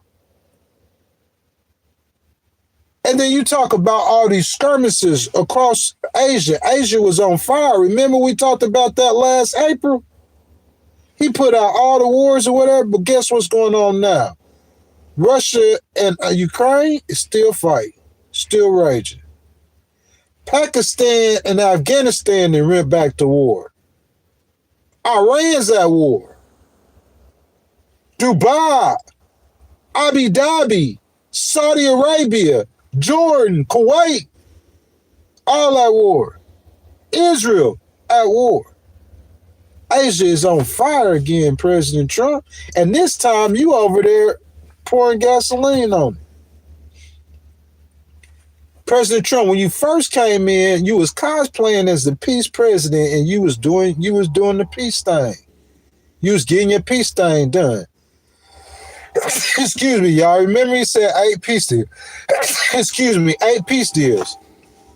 But today you got Afghan. Listen, that's what happens. They see America at war. If America's fighting a war, you know, Afghan and Pakistan, the only reason they being cool is because President Trump saying, hey, you know, he making deals. Marco, they calling them, hey, we the peace people. Y'all peace, money, and love. And then you go over there and attack Iran and Pakistan and Afghanistan talking about where the peace at. Nah, y'all, let's finish this stuff up. We wanted to come to fisticuffs anyway. I guess that's ghetto politics. But it's ghetto politics is your world falling apart. You talking about Joe Biden, you come out here, you making it worse. You can't tell people not to fight and then you go start a fight. You broke up 8 fights and then you gonna go start a fight with Israel. I'm saying I hope we don't start World War III. Because I'm saying Afghanistan and Pakistan going to war. Y'all know how many people that is. That's about a quarter of the world's population, right? Am I right or wrong? No, I'm wrong. India is the one with the largest country in the world. But India right there on that border, and China is too. They all gonna get, and I'm talking about Iran want the world war. Iran want it. I'm saying, you saying, Ghost, you going way too far. Yeah, I'm going too far on purpose. Because I don't want you to keep on slide on out there like we ain't trying. The Americans are still tired. They're war weary. Have been war weary. Will be war weary. Continually war weary.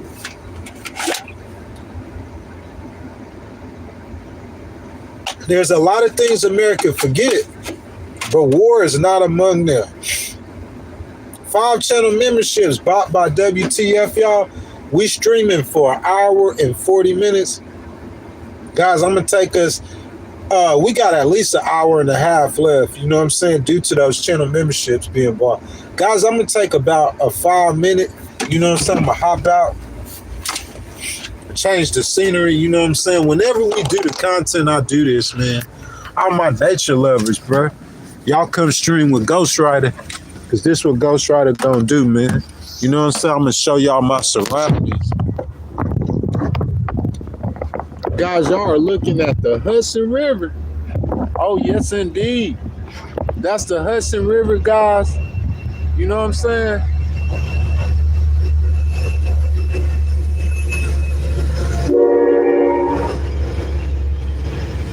Amtrak station right behind us, guys. I'll be back in just a few minutes. Y'all enjoy.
back, y'all. Ghostwriter, I appreciate y'all patience, man. It's not that many of y'all in here, but the things y'all saying in the chat, I appreciate that, man.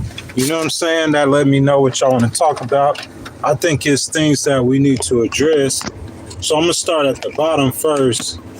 You know what I'm saying? I believe, you know what I'm saying? Look, guys, I didn't necessarily support Charlie Kirk. And I told one of my family members this. You know what I'm saying? They weren't aware of this about Charlie Kirk. But Charlie Kirk made some very disrespectful comments about black people. He made some disrespectful comments, excuse me, about President Obama's wife, Michelle, and other black people. You know what I'm saying? I was talking to my mom. I didn't tell my mom this because, you know what I'm saying? I didn't want her to view him like this because a lot of stuff they were playing after he had passed away, you see what I'm saying? They were playing like videos of him like talking about God, and my mom, she's a Christian, you know what I'm saying? So him talking about God, she was impressed by that. You know what I'm saying? But the thing about Charlie Kirk, outside of, you know, his Christian or his proclaimed Christian beliefs, or outside of, you know what I'm saying, some people saying he was a bigot in his racist remarks. You know what I'm saying? The thing about Charlie Kirk that I liked his ability to state his political opinion and to give others the ability to communicate. So that's why I'm very active in my chat. So the first comment, I'm going to just pin you guys' comments. Quintia, good morning, baby. I'm going to pin you guys' comments. And this is what I'm going to do. First thing I'm going to do, I'm going to pin this comment. And I've seen you in here before. That's another thing I do. If I've seen you in here before and you make a good comment, then I'll pin your comment and I'll add you as a moderator. So first comment I want to do, I want to go to Second Explosive Bullet. He says at the expense of the taxpayers once again. So that's what I want to talk about. I just talked about the cost of this operation. Okay. And that's where we're going to start at. Okay. We want to shout out my boy WTF. You know what I'm saying? He added 5 more channel members. So, you know, we're going to stay on here and we're going to talk the content in the chat. So once again, before we get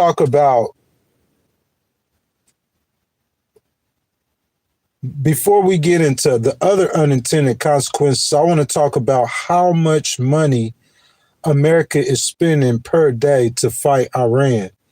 These are things President Trump talked about. Make America great again, America first. He talked about the amount of money America's spending, not only on, you know what I'm saying, on immigrants, but the amount of money America was spending on foreign endeavors like wars and other situations when America could spend the money within. So as of March the 3rd, 2026, the United States, this according to AI, this is AI, and there's 12 different sites. Al Jazeera is a site, is the main site, and the Times is a site as well, okay? But there's 12 different sites. Forbes magazine is the site for this. As of March the 3rd, the source, 2026, the United States estimated to be spending between 13 million and 40 million per day. Between 13 and 40 million. Let's take a middle number, 27 million per day on its military operations and deployment against Iran per day.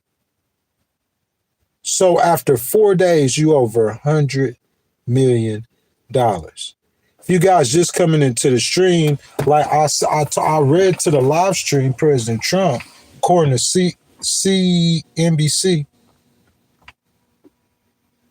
they said that President Trump said 5 to 6 weeks is what he's expecting, but it could take much longer.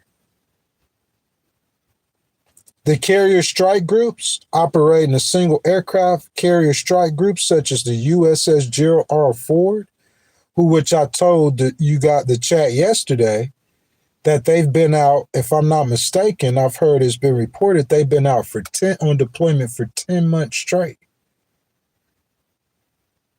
So they've been over deployed by 4 months. They're doing a double deployment. It costs approximately $6.5 million a day. With two such groups currently in the region, baseline naval cost is $13 million a day. Like, I'm gonna be fair, and I'm gonna say that $13 million a day, he might be spending that anyway. So I don't know if I want to count that much as much. This is what I'm talking about. Broader deployment, according to Al Jazeera, some estimates for total daily costs of the current military presence, including all air, sea, and land assets, reach as high as 30 to 40 million per day. The first 24 hours of combat, according to Al Jazeera, the initial day of strikes on February 28th, 2026 alone cost an estimated $779 million. The spike was driven by the firing of roughly 200 Tomahawk missiles, totaling $340 million. I'm saying, okay, I want to free the people of Iran. That's a noble idea if that's the reason you're doing it for. That's not the total reason America is doing this for, though. I'm coming and telling the American people that Iran is a threat to us. That's the same thing George Bush is doing when he's telling you they got weapons of mass destruction. The truth is, Iran is not a threat to us. Iran is almost a decade away from being able to develop a weapon that is able to hit the continental United States. Okay. Number two, you said that they were days away from getting a nuclear weapon, and maybe they were. Who knows? But what I'm saying, where's the proof for the evidence to that? Why don't you show the evidence to the United Nations? Why don't you show the evidence to the American people? That's what happened with President Bush with his war. And he had investigations. The Democrats going to come in. The Democrats got a million things that they got to investigate the Trump administration on. President Trump is giving them a bigger one. They're going to investigate the death of American citizens at the hands of federal agents. When the Democrats get power, you could rest and believe. The midterms start. How ironic. We're talking about irony, guys. The midterm elections start tonight in 3 states, Texas being one of them. The Texas senatorial primaries are tonight. And on the eve of this, or on the night of this, that's what we're talking about. The consequences, the American people get to speak up on this war starting tonight. The American people who oppose this war, y'all listen to this. 70%, and I'll give y'all the site, but I want to stay on my argument. My argument, we talking about the expense of the taxpayers, how much money is being spent. Okay, 70% of young people oppose this war. 70%. 70%. Think about that. Let that sit in. And I'm saying the midterm elections starting or coming. Y'all know the summer's coming. President Trump saying he don't know if he's going to be over there for over 6 weeks. That's the only reason I'm talking about. If President Trump say he's going to be over there for 2 weeks, this will be a different live stream. King Fire, President Trump, I'm going to get to you, King Fire, talking about Bibi Netanyahu and the real purpose of that war. That's what we talking about next. But King Fire, we talking about how much money is being spent. If President Trump, $700 million, $800 million, $40 million a day. I'm saying if you were talking about being there for 2 weeks, I'm saying that's a whole different conversation. But you saying 5 to 6 weeks or even longer, that's what I'm talking about. So you're going to spend billions of dollars, 10 billion, how many billion? 30 billion, 50 billion, 100 billion? How much money you going to spend? Them people do not and cannot have a weapon that hits the United States. You saying that they have a nuclear weapon, but we don't know that. You ain't showed us no evidence of that. You've had plenty of time to show us evidence of that. And you want to go take the American taxpayer dollars after you said you wouldn't. You're going to go over there and take the money and spend and fight a war that the majority of Americans are against. Make that make sense. Ghost gonna litigate the case. And I'm saying I'm gonna litigate the case in a way that's fair, man. I'm gonna tell you the truth from a heart of love. No political. This is what Charlie Kirk was telling you. This is what he's trying to tell you. I'm saying you have no justification, no legal justification for attacking Iran. And I'm saying this is not being said to you by a Democrat. Although I'm not a Republican, I'm independent, but I am in full support of President Trump killing the supreme leader. The king is dead. He did it to Maduro. He snatched him. I supported that. That's what y'all misunderstanding. You know, they just hear somebody say something that is against President Trump, and they think automatically that you are not his fan. But here's wisdom. The Bible says in the multitude of counsel, there is safety. Let's say the council, the most impressive, I say, in history was King Arthur and the Knights of the Round Table. Okay? Let's say King Arthur, he got 8 knights, and I'm just talking. Let's say this is King Host and the Knights of the Round Table. I got 8 knights, and I'm sitting at a round table. The reason why I won't sit at a table where I'm sitting at the head, because I want to say all of our wisdom is equal. So I'm saying I got President Trump, I got Marco Rubio, I got Susan Wiles, I got J.D. Vance, I got Pete Hegseth. We the Knights of the Round Table. One of those knights have to stand up and say, hey, President Trump. One of them have to. I'm not saying forget the Democrats. I'm saying I'm an independent, so I can't say forget the independents. But I'm talking to Republicans. And not just someone in Congress or Senate and speaking for a loud voice in their district. I'm talking about one in his own cabinet has to stand up and say, hey, President Trump, listen, check this out. We got to look at it from this way. I know they have. I know someone has. And I know President Trump, he was duly elected. The American people trusted him to make those decisions. But I'm saying if the majority of the American people in a representative government is not for day one of the strikes, and you know the history, I'm saying I'm litigating the case as best as I can, from every angle I can. You know the history with President Bush and doing the same exact path. It's looking eerily familiar. I'm saying you started your administration with Doge. What happened to Doge? You two need to clip this part right here. What happened to Doge? You feel me? What happened to boy Big Elon? Bring Elon back. What Elon and them gonna say? I already could tell you what they're gonna say. You know what Elon, you know where he at. He might as well be over there sitting with Rand Paul. They need to start there, the libertarians, bring them libertarians out. Sitting over there with Rand Paul, Thomas Massey, you know what they gonna say about spending that money like that on something that's not even a threat to you. And we gonna go to the second point. Well, King Fire, I see him down in the comments. King Fire earlier, he was talking about Bibi Netanyahu. He said, how many times have Bibi Netanyahu been to the United States? Now, a lot of these young people who they didn't support, listen, when Israel first started fighting this war against Palestine, I can't say the majority of the American people, definitely not the majority of the young people opposed Bibi Netanyahu. And listen, it's just like America was attacked on 9/11. You understand that? That's what happened to Israel. Whether you forward their response or their reaction or not.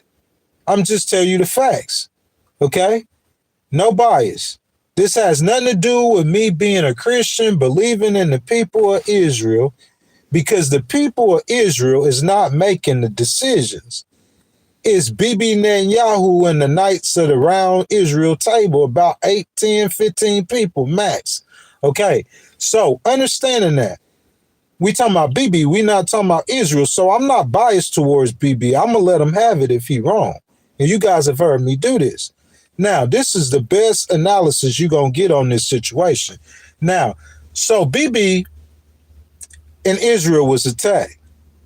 Now, you got to understand the dynamics of that situation. The Palestinians, I don't want to tell you a number, but it's about 2-3 million, I'm guessing. They're in a strip of land, right? Called on the West Bank, right? Called Gaza, right? Tell me where I'm wrong. And it's within the nation of Israel. So 10 million people or so in Israel, let's say Israel is about the size of Florida. So there's a sliver of land in Florida, let's say from, let me see if I remember Florida that good. Let's say from the Daytona Beach, and we're going to run down to about past Fort Lauderdale. We're going to come down right to about Miami. And we're going to draw a circle, and we're going to say that area right there within Florida. Florida is the nation of Israel. Florida is our own country, our own land. I'm trying to get y'all to understand this. So with from Daytona Beach down to just in North Miami Beach and a circle, that's the Palestinians. That's the West Bank. That's Gaza. They're living within our country. And this is our mortal enemy. You got to understand the dynamics of the situation. You just thinking about, oh, Bibi Netanyahu, he's fighting against the Palestinians. He's bad guy. He might be. We're going to get to that in a second. But I'm saying, you can't say the Palestinians, regardless if Israel was lax in security, I've heard it all. Trust me, before I speak on it, get an opinion, I'm going to get the whole, regardless of that, what I'm saying is you cannot disagree that Israel was attacked first. You cannot disagree with that. That's number one. Number two is you cannot disagree that their mortal enemies live in their own little encampment or land that's within our own little bitty country. That's facts. That's the optics. That's what's on the ground. That's the logistics. You see what I'm saying? So now, moving forward past the attack, you got the hostages, the situation like that. Bibi is ultra aggressive, but you don't understand the neighborhood that he's in. This ain't West Philly. You might could say it's the south side of Chicago. He in Chirac. I'm saying it's a bad neighborhood. He is a little aggressive with what he's doing, dropping his bombs, but he getting his revenge. We fast forwarded to President Trump coming to office. Bibi starting to feel like he emboldened. Bibi had a vision to where he felt like he could take out all of this was his opportunity. You heard what President Trump said. President Trump, he's easily influenced. He's just probably repeating the words of somebody else telling him, Bibi, you know what I'm saying? I don't want to call nobody in this cabinet name, Senator Graham. The opportunity. So you got to understand Bibi's position. Iran been saying death to Israel. These ops, ain't no love. Ain't no love lost or no love in war, bro. This your mortal ops. He trying to say they trying to take you off the map. You got to think about that. You got to put yourself in this man's position. I'm not taking that for him because I'm going to finish the story. This man, you got to think, Iran, they saying they trying to take him off the map. So at any time, at any given place, or for any given reason, boy, I'm finna spin the block on you. What Drake say? He said, might not get him if the summertime, it might not be the best time. If Chubbs to do it, then I do it myself. If they, solo on my YOLO for real, you know what I'm saying? He talking about spinning the block. So you got an op, bruh. Black, yellow gloves, no sequence. Buckle in my jacket, no leaf. You know what I'm saying? I got a new dance. I'm going to show you how to do it. It go left foot up, right foot slide. Basically, we going to slide. You feel me? You could say it's ghetto politics all you want to. You can look at it from whatever way you want to look at it. This Bibi this dude been over here talking about death to Israel. You got to understand Iran, when they say they the world's largest sponsor of terror, what you think that means? See, you start talking about President Trump and his justifications for spending American money in Iran, that's one thing. Because Iran has killed Americans, but most of the Americans that Iran killed was decades ago. You see what I'm saying? Most of them. But what I'm talking about is presently, when you're talking about Israel and their justification for Iran, a war with Iran, that's why in Israel, if you take a poll in Israel, the majority of the people, they gonna agree with fighting against Iran. America does not have any enemies like Israel that I could compare to you like that. Like Iran is to Israel. China isn't an enemy to America like Iran is to Israel. How many Chinese rockets, how many Americans have China killed? Because listen, Iran and Israel, they wouldn't directly get into the conflict. This is the first time that they really directly got into. They were fighting against each other through proxies.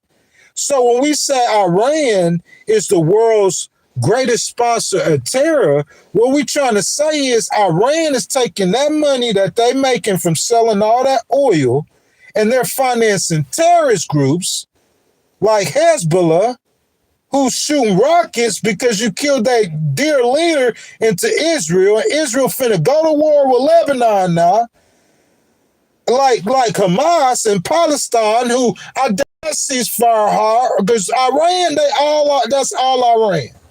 You gotta understand that. Iran, the Houthis down in Saudi Arabia area, that's Iran.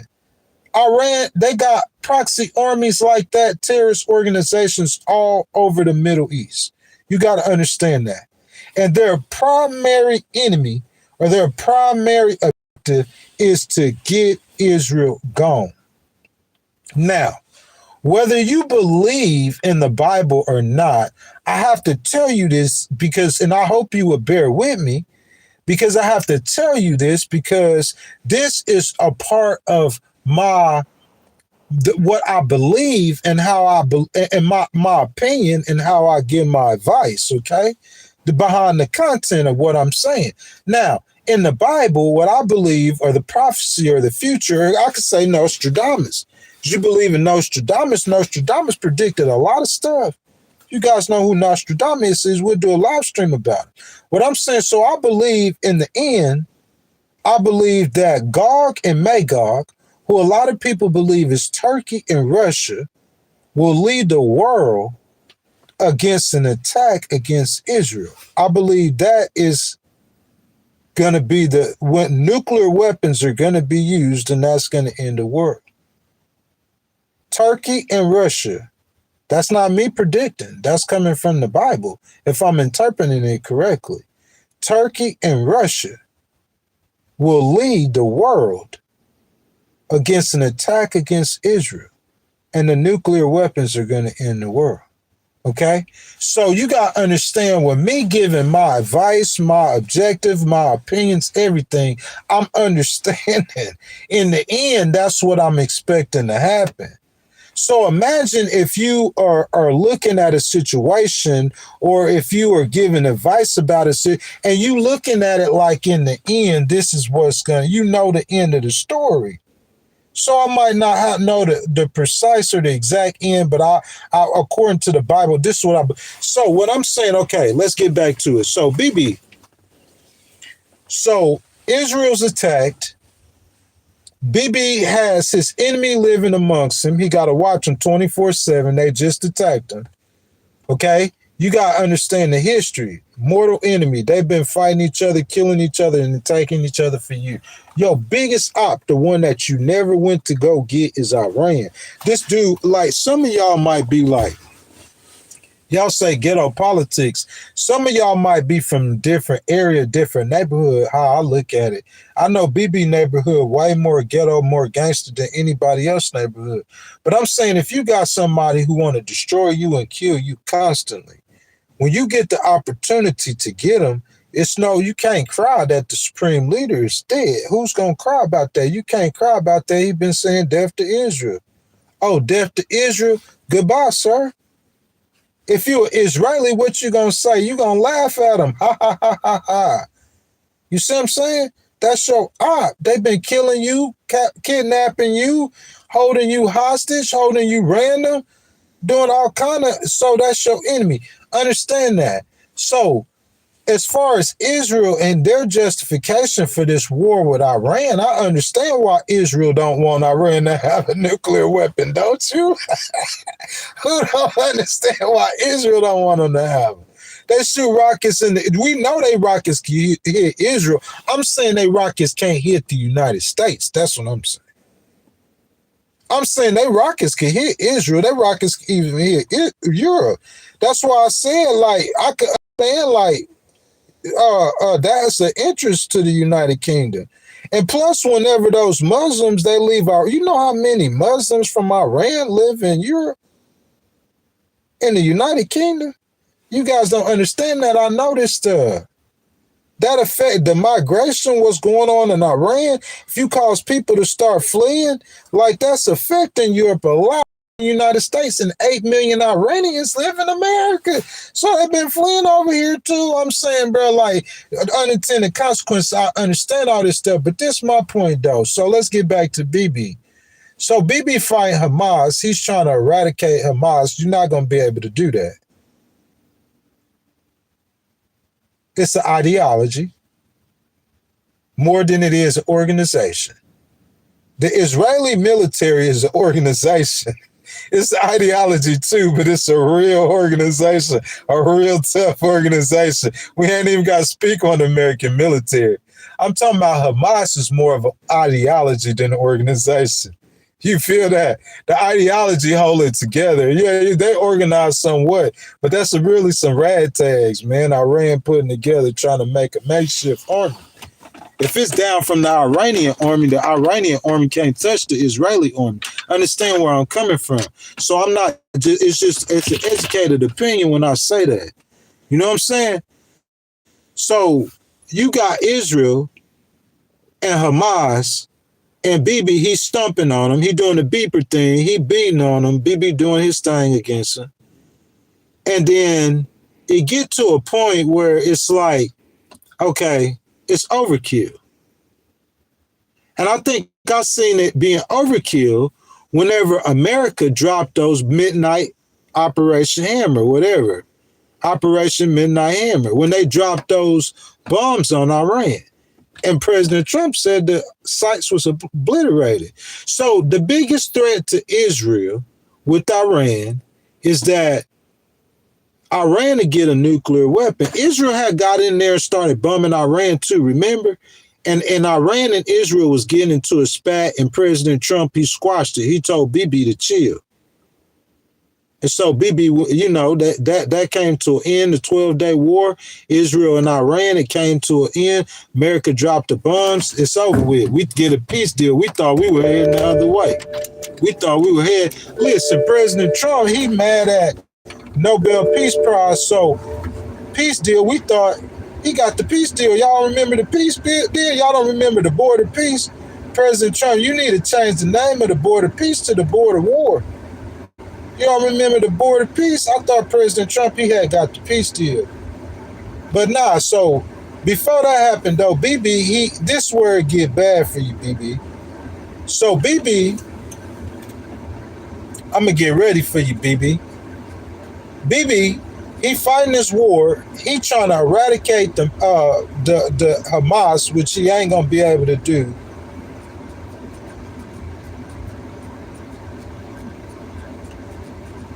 He just go overboard. And you know what Bibi started doing? He started killing women and children.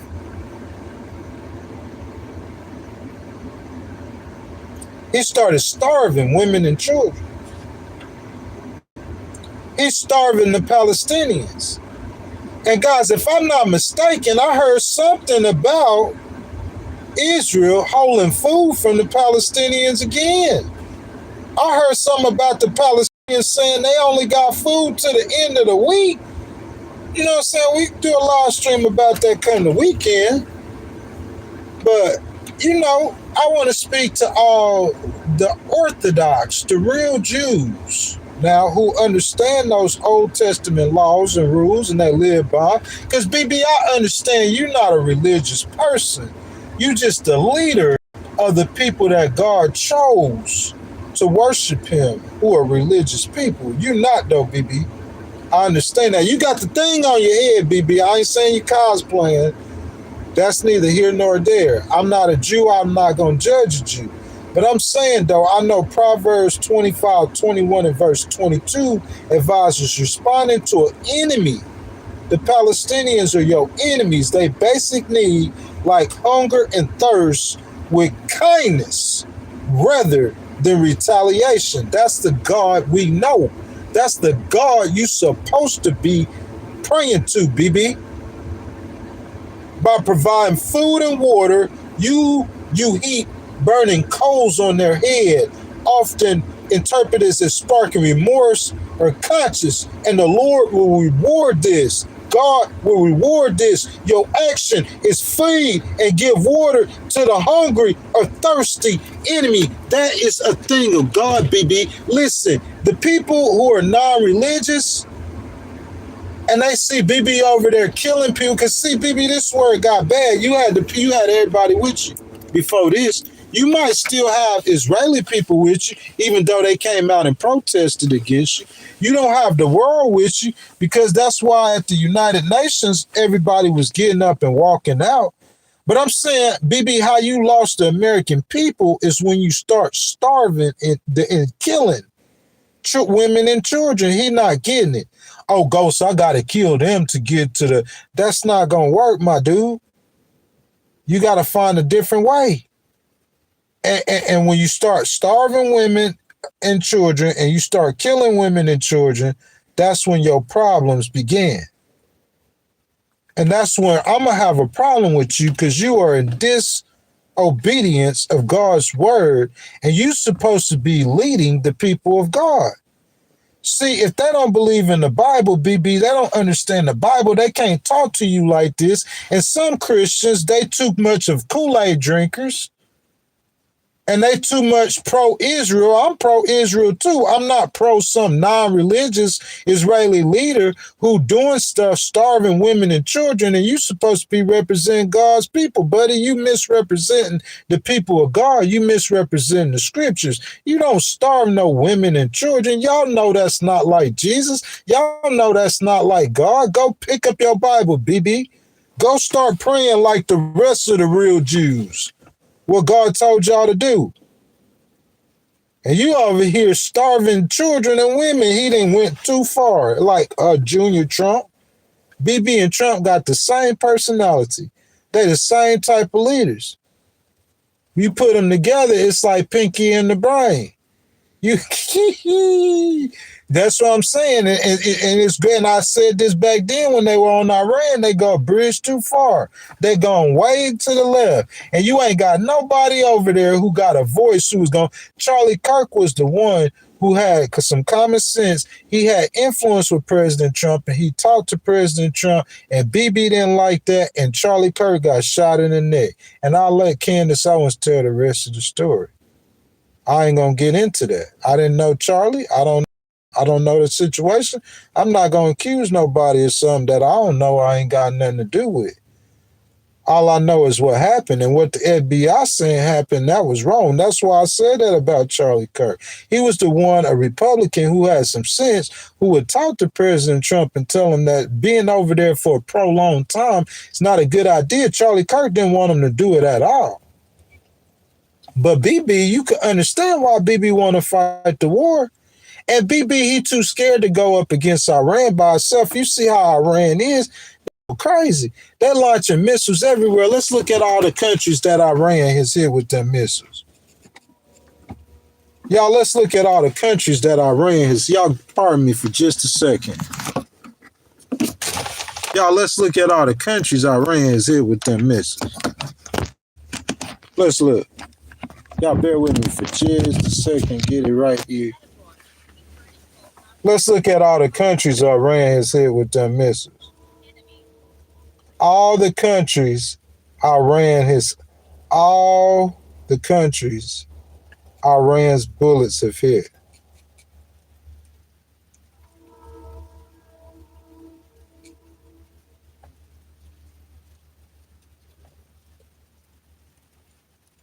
All the countries that have been hit by Iranian missiles.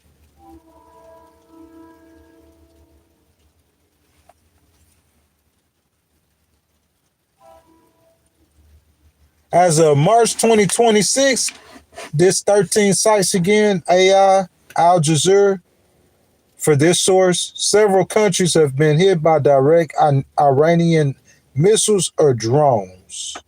Israel, a primary target of multiple ballistic missile barrages, resulting in casualties and damages to residential areas such as Beit Shemesh and Tel Aviv. UAE, hit by extensive missile and drone attacks targeting Abu Dhabi, including the international airport, Etihad Towers, and Dubai. Kuwait, struck with dozens of ballistic missiles and drones.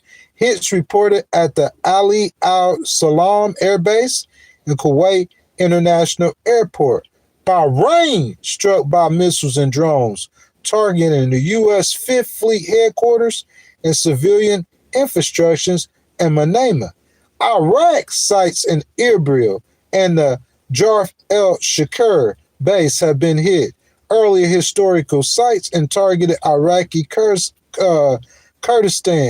Qatar intercepted numerous missiles, but debris and direct strikes reportedly hit the airbase industrial zones. Saudi Arabia, Jordan, Oman, Syria. You understand that? That's all the nations that have been hit. Buildings destroyed, people killed by Iran. Israel, United, 1, 2, 3, 4, 5, 6, 7, 8, 9, 10, 11, 12. They trying to start a regional war. That's why Afghanistan and Pakistan got them riled up. See, that's what I'm trying to say. You say, Ghost, you getting on a tangent. No, I'm not. Follow me. Instead of Iran shooting them that same attack, you kill their supreme leader. They're going to hit you as hard as they can. I'm going to throw my strongest lick at you. You could call it ghetto politics. Maybe y'all need some ghetto politics. It's just ironic how me and the racist dude, we on the same page. Because it's the right page. Listen, what President Trump and them doing is what America used to do. That's the old America. We trying to turn America on a different page. So we won't get no more keep adding to this $38 trillion debt. You fighting pointless wars and you're just trying to prove a point. You do that in 3 days, not in 30 years, you numb nuts. Listen, if America would not have been involved in this war and Israel would attack Iran alone and killed Iran's supreme leader, y'all ain't gonna think about this. Bibi know them 12 nations that Iran shot missiles at, they only did that because America attacked. Rock with me now. Ghost cooking. It don't matter how many people in here. My boy paid me to cook, so I'm going to cook. Listen, it don't matter how many nations. If America was not in this conflict and Israel would have killed them supreme leader, all them rockets they launched at them 12 nations, they were going to launch them all at just Israel. Israel didn't want that smoke. Netanyahu ain't stupid. look, Iran not gonna beat America. It's probably not gonna beat Israel like head-to-head conflict, but it's gonna put some damage on them. You killed their supreme leader, they're gonna come at you with something they never came at you before. And that's what I'm saying. Israel was struck, UAE was struck, Kuwait was struck, Bahrain, Iraq, Qatar, Saudi Arabia, Jordan, Oman. Bro, I'm telling you, listen to that, bro. They came, they want the smoke. They bringing the smoke. I guess that's ghetto politics, but I'm just being real with you. If it was just Israel to attack, so you understand that. So that's why Bibi, you know what I'm saying, he going to President Trump and he need President Trump to help him with Iran. Because I'm saying Bibi, he been wanting to smoke with Iran and he trying to fight with Iran. So that's what King Fire is saying. He getting President Trump to help him. But I kind of understand where he coming from. I don't understand where President Trump coming from. I understand Bibi hustle is what I'm saying.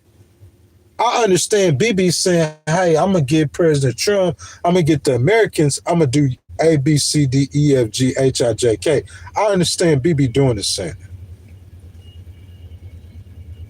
That's why within Israel, like I keep telling you guys, you know what I'm saying, the war is not unpopular like it is within America. Within America, it's unpopular.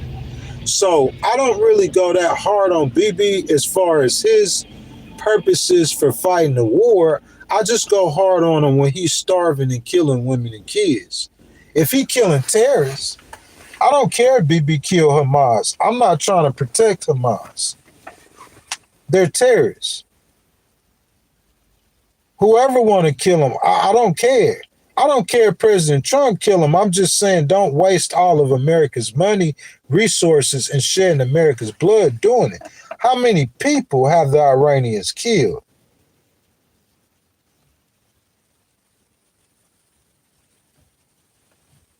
How many people have the Iranians killed with their missiles?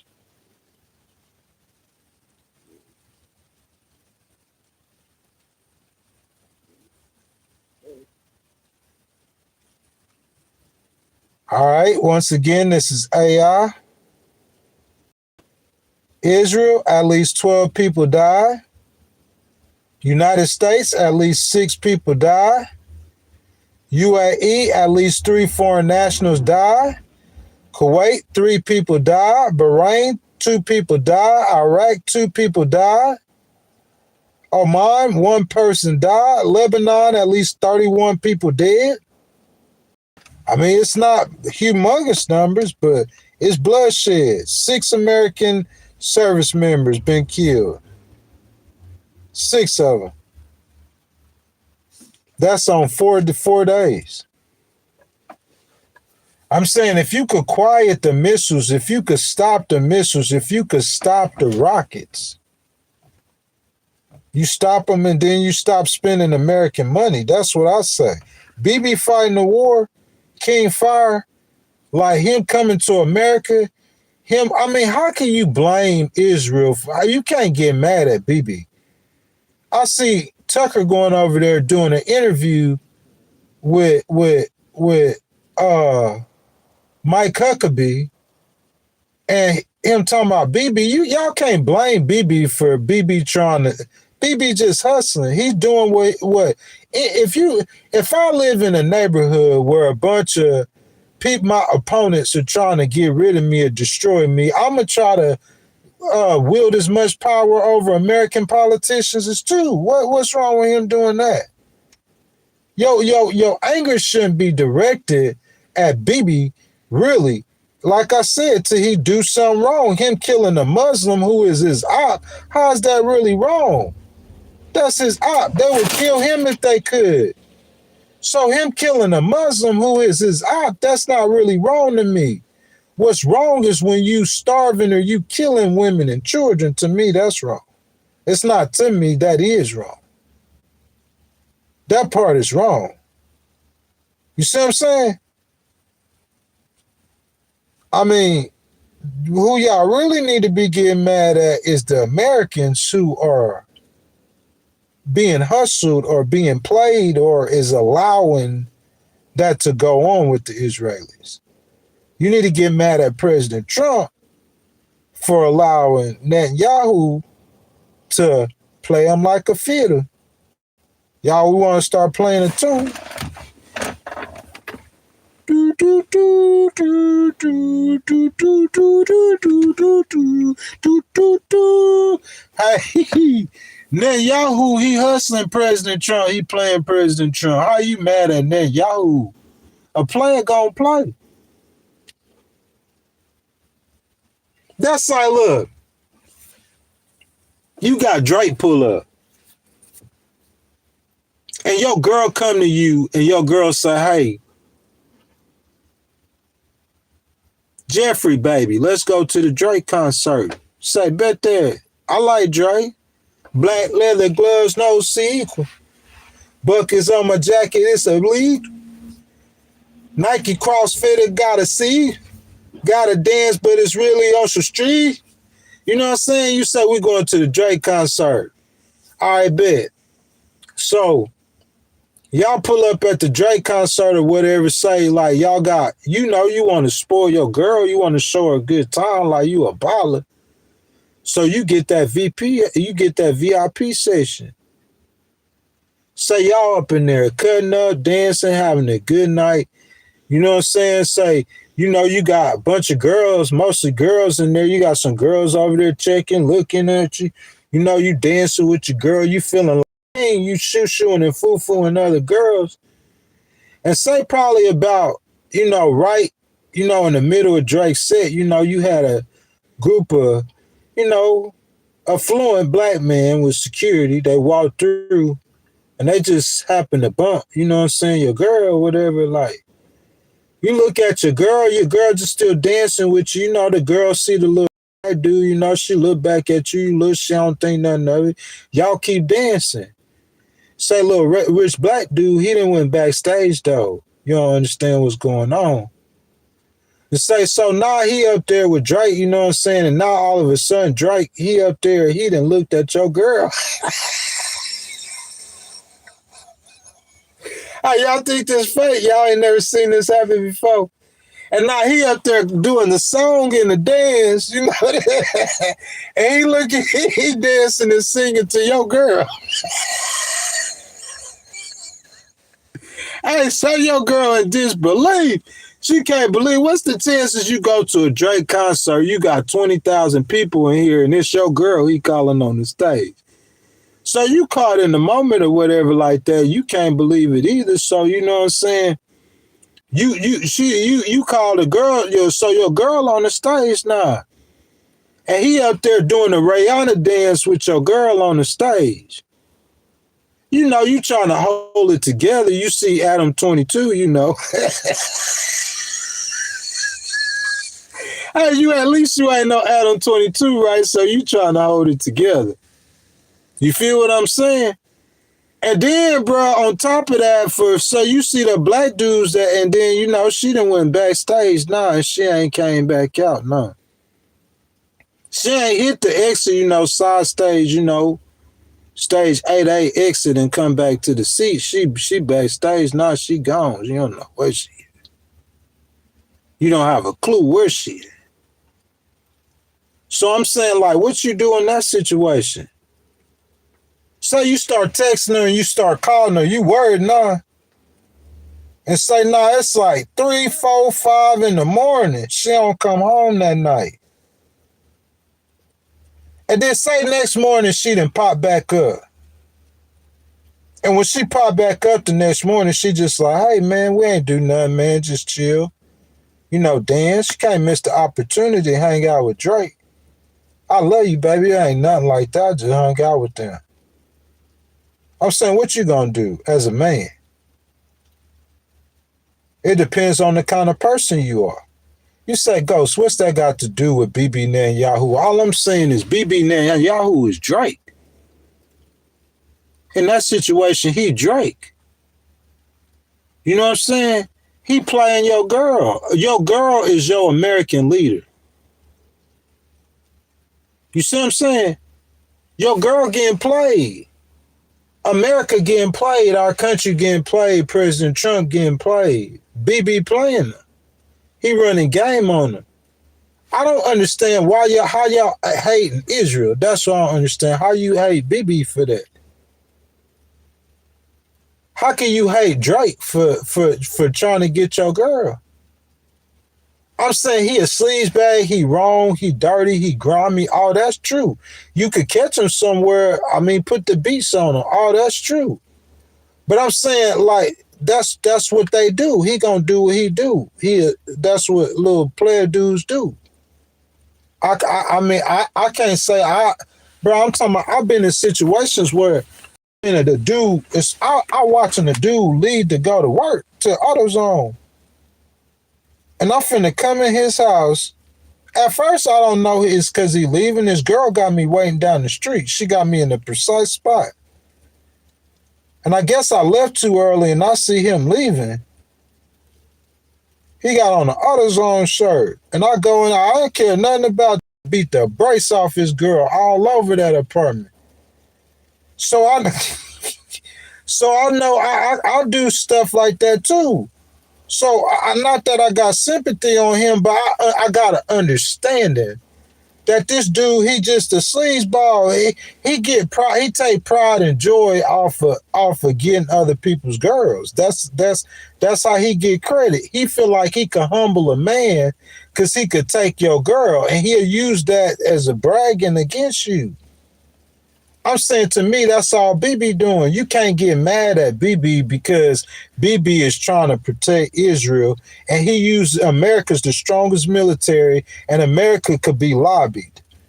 And so he's spending Israeli money, and he lobbying America, and he sitting there with two strings on President Trump, and he puppeting President Trump. You can't get mad at Bibi for that. That's what I'm saying. How you mad at Israel? You can't get mad at Israel or Bibi until he's doing something. You saying it's a genocide of the Palestinians. So all I'm saying is talk to me about him killing women and children. Women and children who do not have weapons. If he killed regular men, Palestinian who don't have weapons, that could be debatable.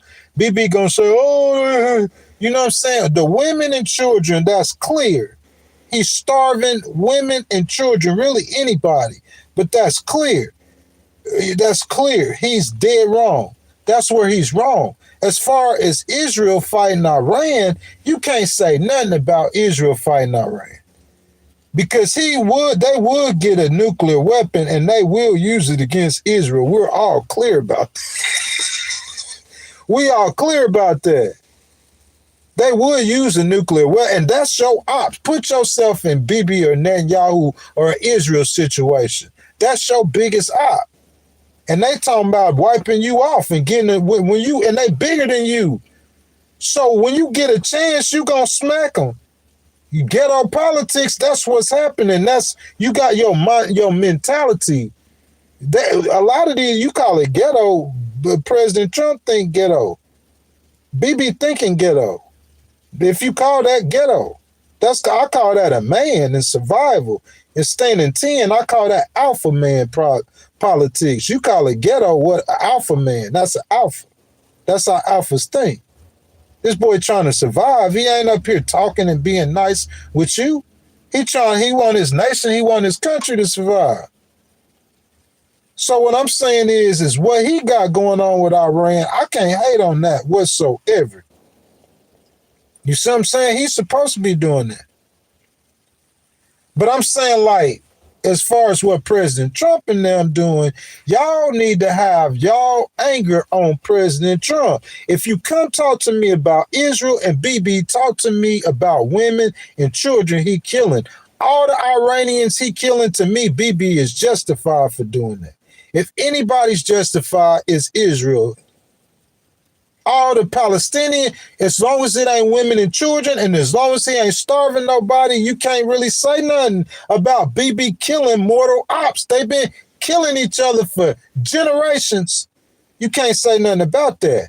When you start talking about $1 billion American spent, Iran ain't got no missiles that could hit America. And all them nations Iran hit in the Middle East, they wouldn't have hit none of them if it wasn't for America. You say them nations didn't attack Iran, but that's America's influence in the Middle East. It's in them nations, in Kuwait, Saudi Arabia, in Qatar. You see what I'm saying? In Jordan. Them America's friends. And Iran know that. And the reason why they hit them nations is because they can't hit America. So how is America at risk? Because if you strike them, you think if Iran had a weapon that could hit America, you don't think they would be using it?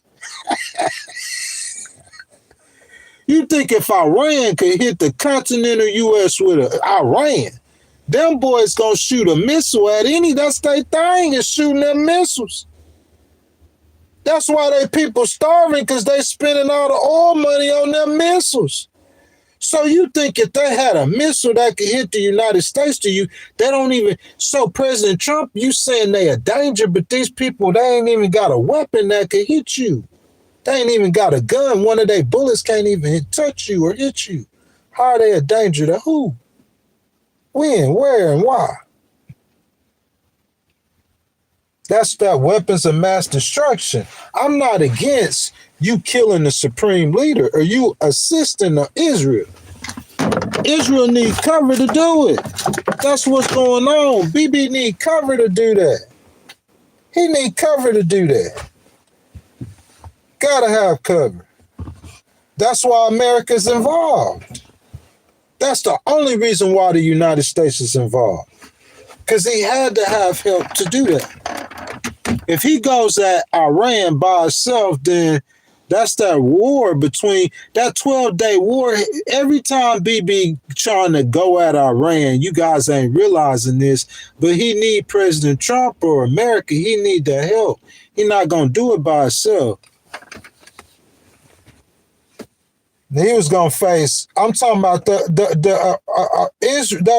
those missile defense systems that Israel have will get. Iran been striking them, and they get to the point where they almost would be stressed. You know what I'm saying? Israel is Israel. They're having to use F-35s and drones and F-16s to shoot down some of the Iranian missiles. So that's showing me that.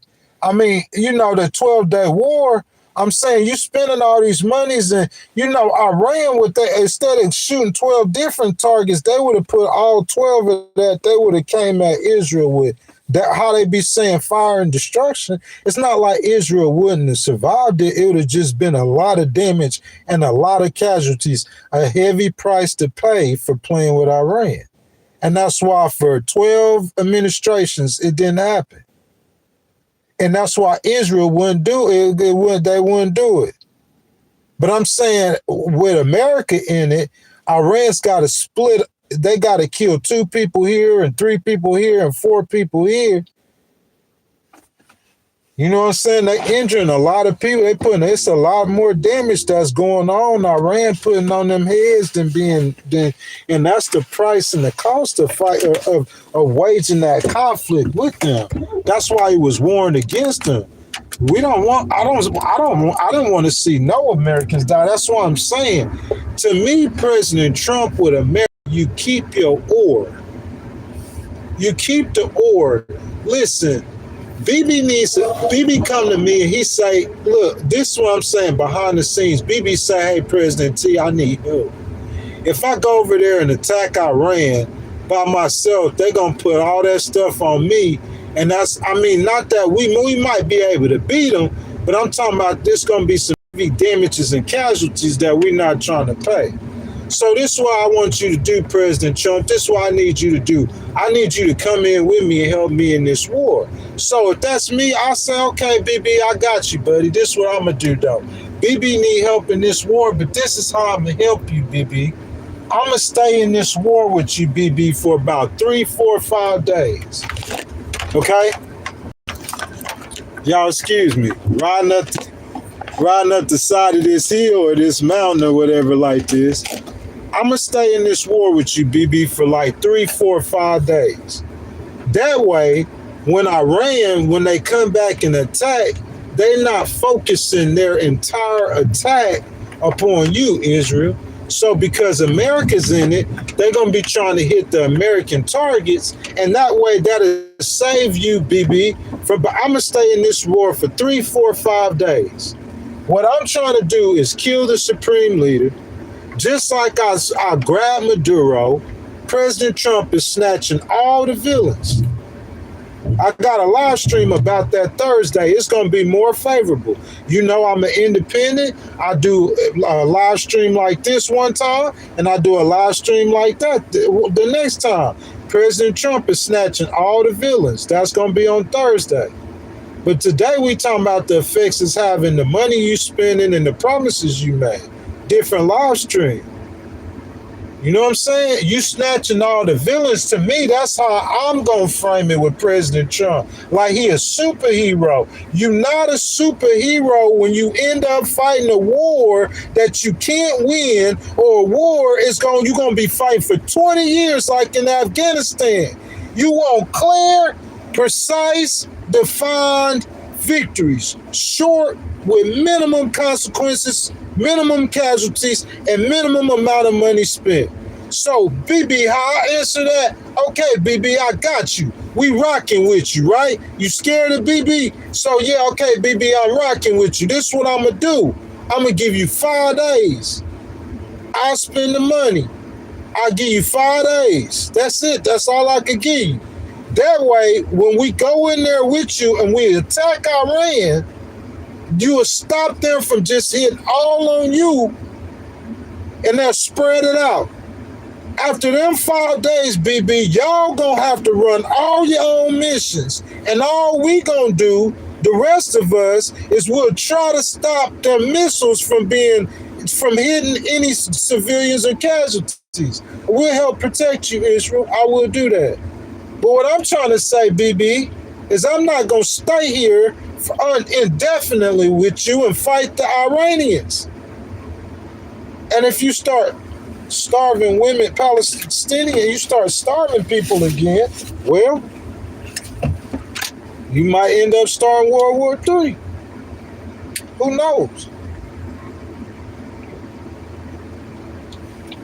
That's why you just try to do the right thing from the beginning, because of those unintended consequences. Just do the right thing if you can. Y'all give me just a second. We at 2 minutes and 53 seconds, y'all. We still rocking, baby, like a cut-off stocking in a penitentiary trying to get ways.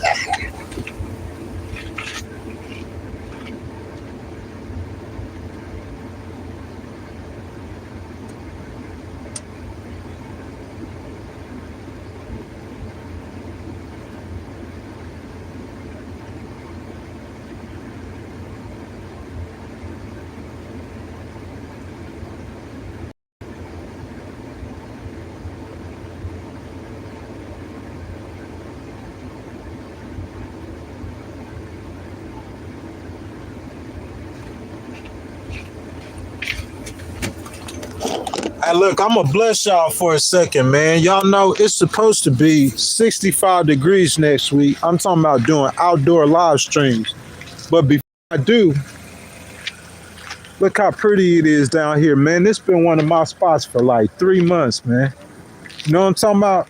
The lake still like it, man, it looked like it was going to thaw out.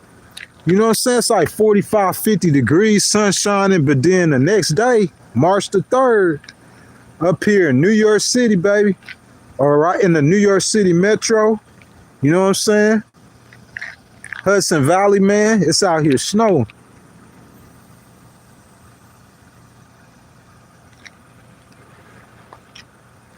I'm saying you better enjoy it while I can. For me, you know what I'm saying? This would be my last year probably up here. My last winter, first and last. But you know, it's a boy from South Mississippi, baby, from the beach. I got snow on my eyelids, baby.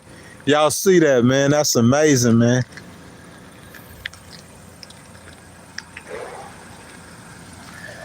Y'all see the BMW, man? That's my baby, you know what I'm talking about? That's my chariot. Ain't that in the Bible? That's my chariot, man. You know what I'm talking about? You know, up here, I tell people, man, like, from where I'm from, man, they got them car washes, the self-car washes, where you just go in there and you just wash your car, vacuuming and everything. Every time you wash your car up here, somebody else got to clean it. I don't like that. I'm the type of person to clean my own car. So, you know what I'm saying? I got to buy me a vacuum. You know what I'm saying? Depending on how much longer I'm going to be up here. But, man, yeah, bro, it's tight, though. Real tight. Man, the Ayatollah's dead. Yeah, the king's dead, man. That's what I'm saying. President Trump, he should have did that and rolled out.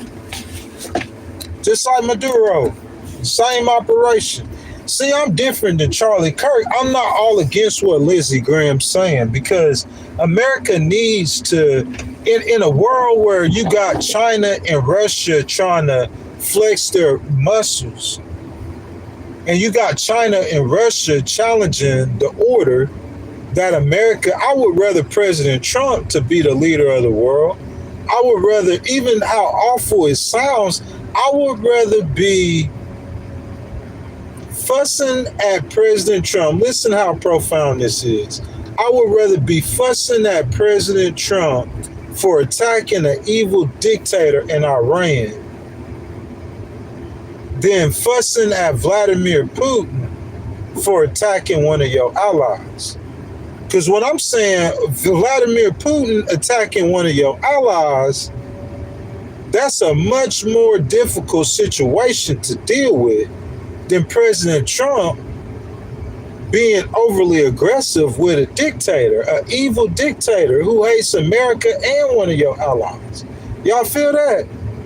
You know, I would rather America to be the leader of the free world. So if President Trump is doing stuff that's untoward, I think it's better than Vladimir or Xi doing it. President Trump, what you trying to say, Ghost? President Trump attacking Iran is better than Xi and China attacking Taiwan. Think about when Xi or China go to attack Taiwan, and say if President Trump, if he decides to deal with that situation, if he decides to stand up for Taiwan, think about, I mean, that's a situation, to me, that situation might be a little bit different. You know what I'm saying? Just a tad bit different. That situation would be sort of like if America, or how we are in Ukraine.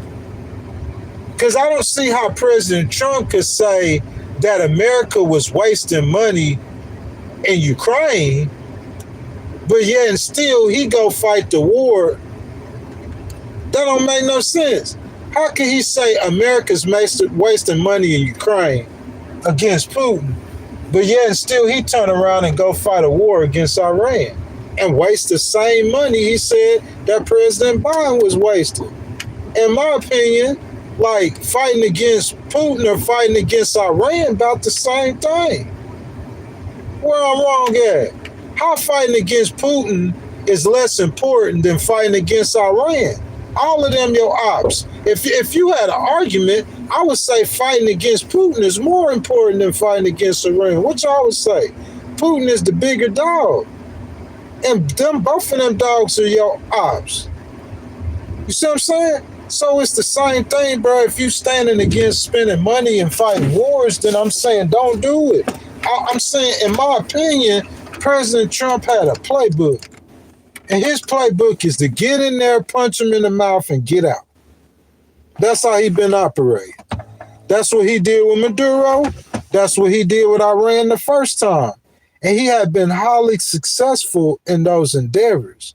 What I'm trying to say is I am completely against, and I said it one time, I say it 5 times, and I'm not budging. I don't care what nobody say. I don't care what nobody in legacy media say on the internet and his cabinet. I don't care what you say, Bibi. I'm completely against a prolonged conflict using American resources. The only resources that the American can use into next week Forget April. I'm talking about into next week, in my opinion, would be resources to protect Israel as Israel fights their own beef.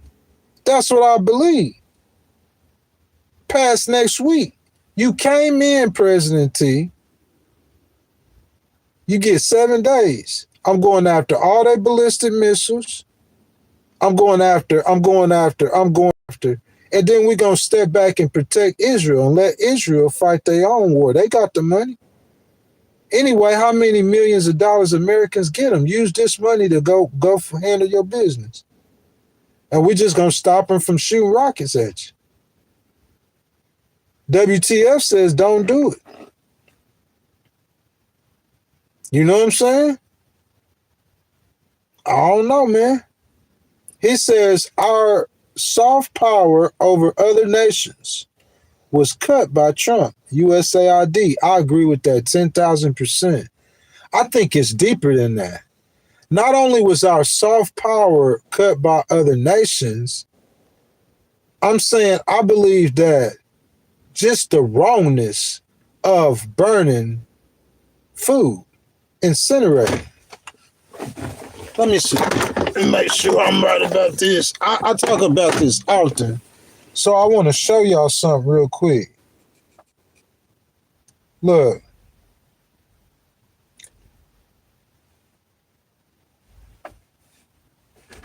How many tons of food was destroyed due to shutting down USAID?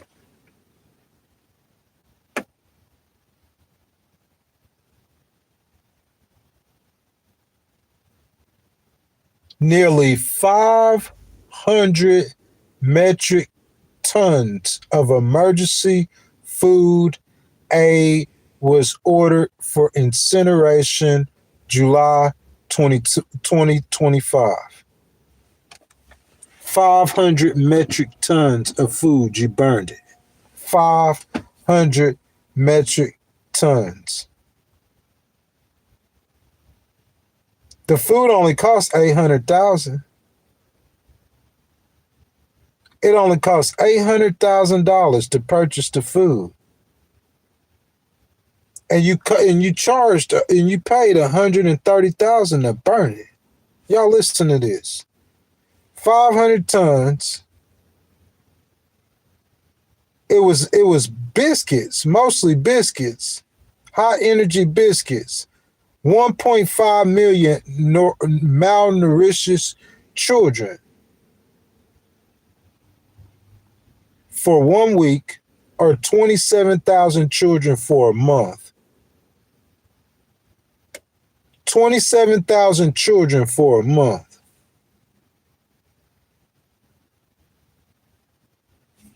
500 tons of food. It only costs $800,000. They spent $100,000 to burn it.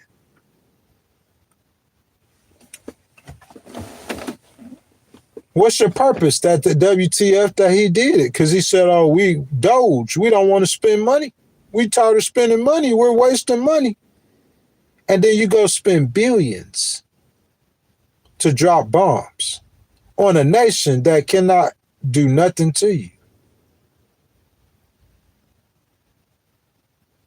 And then you ask ghosts why ghosts say that you need to get up out of there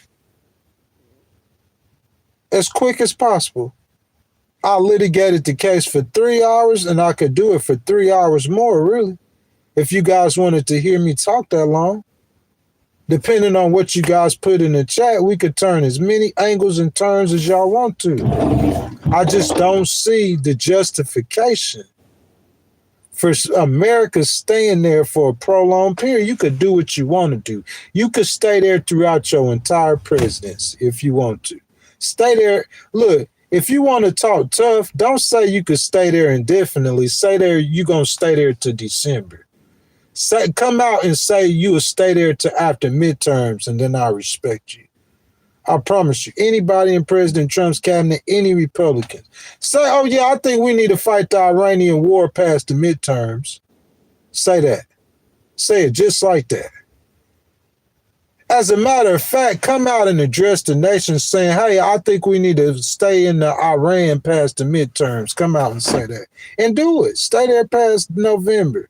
Stay there till November 31st. I'm saying if you're going to say you stand there indefinitely, I'm trying to help you. I'm trying to help you. Y'all already know where my attention is. The early voting in Texas has already begun. Already begun. So, guys, tonight we going to find out. Jasmine Crockett and James Tellerico, who y'all got? Oh, okay, WTF, I feel you. Jasmine Crockett and James Tellerico, y'all, who y'all got? Somebody said Rico. Y'all think Tellerico gonna win, y'all? Y'all think he got it? Y'all, anybody want to wager something on it? Because I'm standing firm on what I said about Jasmine. Y'all know I made several predictions. One of the predictions is that 1.4 million to 2.1 million people were going to early vote. An unbelievable record-shattering 1.5 million people have early voted. So more people probably going to vote than I predicted. Outside or more than the range of what I predicted. That's unbelievable. Ain't no analyst could have believed that. I heard somebody said close to 2.5 million people could vote. 1 million people could show up. That's unreal.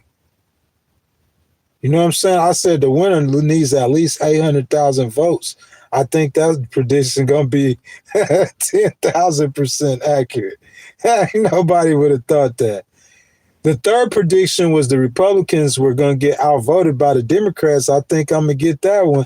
And the last but not least is that Jasmine going to pick up that W. Jasmine going to pick up that W, y'all. We going to find out tonight. You know what I'm saying? I'm going to stand 10 on mine. WTF? Rebecca laughing for real. Y'all, we going to find out tonight, baby. Y'all, we gonna find out. Rebecca says economy tends to do better under Democratic administrations. Then a Republican comes in, knocks everything down after robbing the first year economic growth for the Democrats to fix. Gonna go start some wars, spending money on bombs. Yeah, you can incinerate. Listen, I ain't got nothing against my boy, Big President T. I'm saying I'm trying. That's why I started off with Charlie Kirk. This Charlie Kirk position. Him and Bibi. Bibi wanted to go to war with Iran. Charlie Kirk saying it's going to hurt you politically. And Charlie Kirk won the argument one day. President Trump stopped Bibi from warring with Iran, and then a couple of months later, Charlie Kirk gets shot in the neck. And guess what happened? We at war with Iran. So I'm just speaking on Charlie Kirk's position. He got silenced. But President Trump, if you stay there, it's going to tear you up politically. Charlie probably told you not to even do it. I wouldn't have told you not to do it because I ain't scared of Bibi. It ain't because I'm scared of Bibi. I understand where he coming from, kind of. You got to understand his beef with Iran. That's his big eye. If that's your homeboy, you going to be loyal to him or not. You got to ride with him. That's your homie. Israel, your ally. Just like Ukraine, your ally. You're not riding with Ukraine, but you'll ride with Israel. That's kind of, you know what I'm saying? I don't understand it, but hey, it is what it is. If it was ghosts, I'm riding with both of them. I ain't scared of Putin either. I ain't scared of none of them. Ghetto politics, y'all need some ghetto in you. So listen. So with Bibi, yeah, Bibi is straight. I understand where you coming from, and if you go attack them by yourself, they gonna all that stuff they did on everybody else is gonna be aimed at just you. So if I come attack them with you, then they can't just attack you. They gonna attack everybody. Anywhere Americans they could reach us at, they're going to attack all the places where the Americans at. So they're going to get the focus off just Israel. So, yeah, I'll do it with you, BB, for 5 days. President Trump, ride with him for a second. Just a quick second. Go over there, kill the supreme leader, make it look mysterious, just like when you snatched Maduro. That's what the live stream on Thursday. President Trump killing all the bad guys. Make it look mysterious and get up out of there. Don't go over there and be George Bush Jr., the second George Bush Jr., or the first George Bush. At least Daddy got to look like a hero. He went over there, Desert Storm, stumped him, and got on down. The second George Bush, he went over there, and he just stuck. Don't be George Bush Jr., the one you said that you disagree with the Iraq war. This the same war that George Bush Jr. fought. You fighting it again, and you disagreeing. Well, we ain't putting no troops on the ground. Thank God for that, because Ghost said that was my first thing is you put a troop on the ground, that's it. He'll ride for you. But see, that guy at least stay that smart. At least if he say he gonna put or do it the way you want to do it. How about that? I told you the way I said I want you to do it your way. I want you to stay over there till December. Real talk. Since you want to talk tough, you want to be tough and you don't want to listen to the advice. Oh, I'll stay over there indefinitely. Okay, stay over there till December, Dodo Bird. That's not reality. Here we with that utter buffoonery again. Stay over there till December then. And watch what happened to you in November. And then watch what happened to you in January. I'm saying you're going to lose almost all them seats. Republicans, and I'm talking about ruby red districts. You're going to turn the whole map blue. You could do it yourself, President Trump. You could give the Democrats all the power. Stay over there till November then. Ghost don't know what he's talking about. Charlie Kirk didn't either. Stay over there till November. Don't sit there and try to talk like you tough. Be tough. Stay over there till November. Do a George Bush Jr. and drag America into an endless war and watch what happened to you and your party. It ain't going to just be you. Oh, they're going to be screaming off with your head too. But I'm saying watch what happened to your party when them voters go vote. Because your economy ain't going to get no better. You over there fighting a stupid war that we ain't got nothing to do with really. Besides Israel, just like Ukraine, we really ain't got nothing to do with that. Like you doing something for the world. Iran ain't gonna have no nuclear weapon, and they ain't finna hit America. When you doing something for Israel. I agree with that. I'm not hating on Israel. I'm not hating on Bibi. That's his hustle. He doing what he's supposed to be doing. Just like when Jasmine Crockett talk against President Trump, that's what she's supposed to be doing. Not saying I'm foo-fooing and shoo-shooing the words. I'm listening to what she's saying as an independent, but that's what she's supposed to be doing. What are we talking about? Bibi's supposed to be trying to kill Iran. They said they were going to wipe me off the face of the earth. What he supposed to be doing? Just sitting there and be praying? Nah, this ghetto politics or whatever you say. Bibi's supposed to be getting at him. That's what he's supposed to be protecting and defending his people. The problem is President Trump and America's involvement. America needs a limited involvement in that conflict if we ride with Israel. It's the fact Iran was the supreme leader was the last protagonist. He was. It was a bunch of protagonists in that area over the years. You know, you guys, some of y'all too young to remember. You had Gaddafi. You had Saddam Hussein. What was the Egyptians leader? I forget about him. You had that Egyptian leader. A bunch of haters of America was in the Middle East over the years. Bunch of them. Haters of Israel. And really, the Iranian ones, he was the last one left. Got rid of him. That's what I'm saying. You celebrate that. That's a good thing. But you don't celebrate that by staying over there fighting a war you can't win. You ain't getting no power and authority like that. Yeah. How you going? So did we win the Afghanistan war? How can you win a war? Where those, they going to keep popping up out of rat holes. You ain't going to kill all of them. They going to keep popping up out of rat holes. So you kill Al Qaeda. You say you come over and you say we've defeated Al Qaeda. We've won the war. And then 3 weeks later, they ain't Al Qaeda, but they look something like it. They worse than Al Qaeda. They got black flags and they got black bandanas that say ISIS. Oh, this the Islamic military. What? This just Al Qaeda. This is just the same thing, rebirth. You done killed Al Qaeda and you created ISIS. And these dudes got a pocket knife and he's sawing the neck off an America with a pocket knife. Y'all must have forgot. A pocket knife. He beheading Americans with a pocket knife. And then you going to kill ISIS. And when you kill ISIS, they going to come out with bices. Or they going to come out with trices. They're going to come out with something. It's an ideology you fight. You're not going to kill the Taliban. You're not going to kill Hamas. You're not going to kill. I'm saying they're going to reform as a different group, a different terrorist organization. Some people said Turkey is the new Iran. We heard the Turkish leader come out speaking harshly against the Israelis. It's a delicate balance that's got to be walked. What's up, Philip from Australia? WTF in Oklahoma? Somebody said, go ahead and vote for Jasmine Crockett. Yeah, vote for Jasmine, y'all. Go ahead and vote for her. Who else you gonna vote for? Ken Paxton? Who else you gonna vote for? James Tellerico? James Tellerico doesn't have the fight that I want in Canada. Period. I don't think James Tellerico gonna beat Ken Paxton.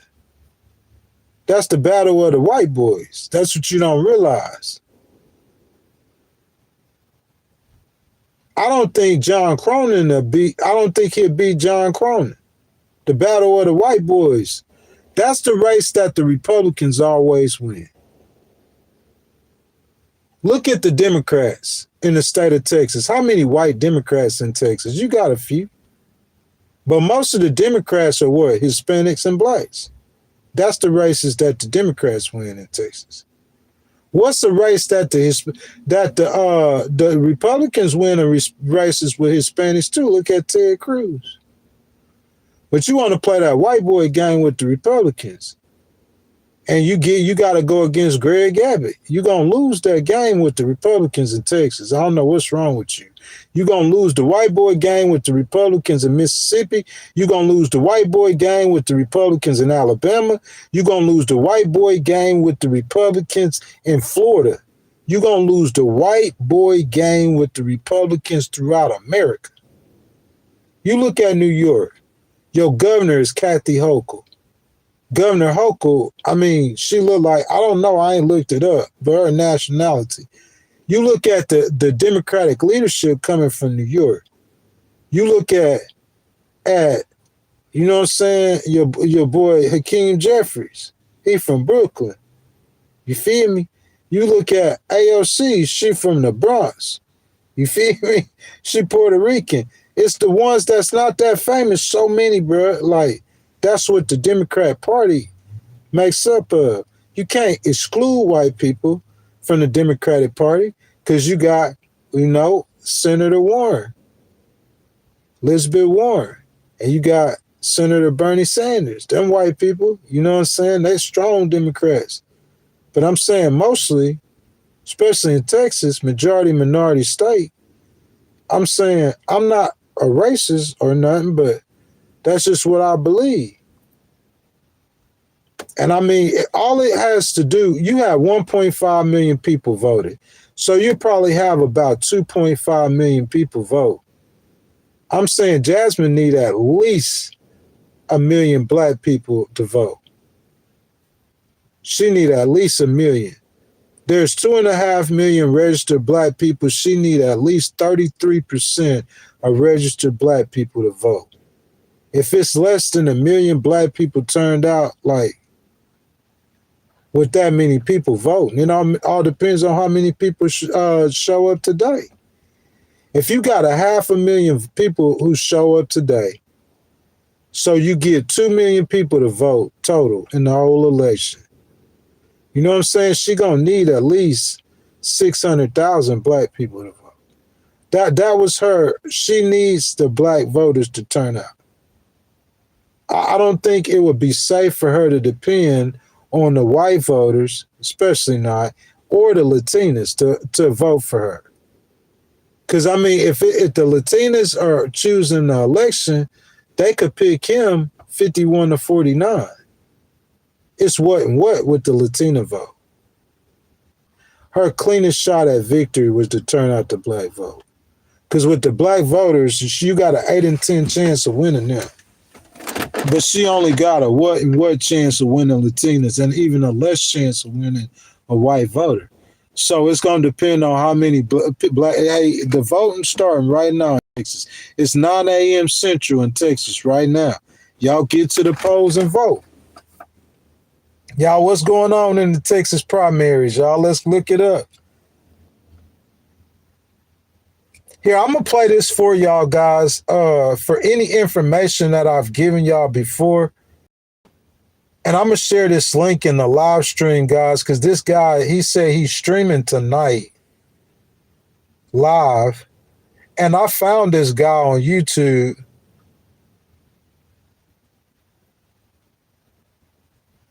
And when I found this guy on YouTube, like what he's saying, the information, his data, his charts, I've been using this chart the whole time, the chart that he's using. But I know where it's at right now. So for the general election, you know what I'm saying? I just felt like it wasn't really no reason for me to get all off into it like that.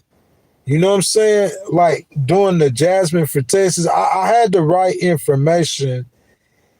And I believe Jasmine not only used the right strategy, but she used the best strategy possible for her to win. Because Tellerico ran a good campaign, a great campaign. I think she'll do well with white voters, especially white women. I think she'll do very well with Hispanic women. But Hispanic men and white men, you know what I'm saying, I don't think she'll do as well with. You know, it's like a crapshoot. So I think the way she wins this race, beyond any shadow of a doubt, is turning out the black vote. So depending on the black voter turnout is if she will win or not. That's my opinion. That was her strategy. That was the best strategy she had to win this race. If you turn out 800,000 black voters, I don't care if it's 2.5 million people who voted, she still wins. 800,000 black voters seem like a lot, but that's only 1/3 of the registered black voters in Texas. She needs 33% or 1/3 of the registered black voters in Texas to turn out. I said that from the get-go. I said 800,000 voters. 800,000 voters is 1/3 of the black turnout. If she gets 33%, usually the black turnout in a Democratic primary in Texas is about 20 to 25%. So what she's hoping right now with 1.5 million voters is that it's not because you have a majority of new voters who Tellerico been trying to turn out. The reason why you have 1.5 million voters is because those are a lot of black voters who have been voting. That's what she needs. That being said, y'all, I'm going to play this for y'all for a second. I put the link down in the stream. My name is David. In today's video, we're going to look at the early vote numbers out of Texas. Early voting ended on Friday.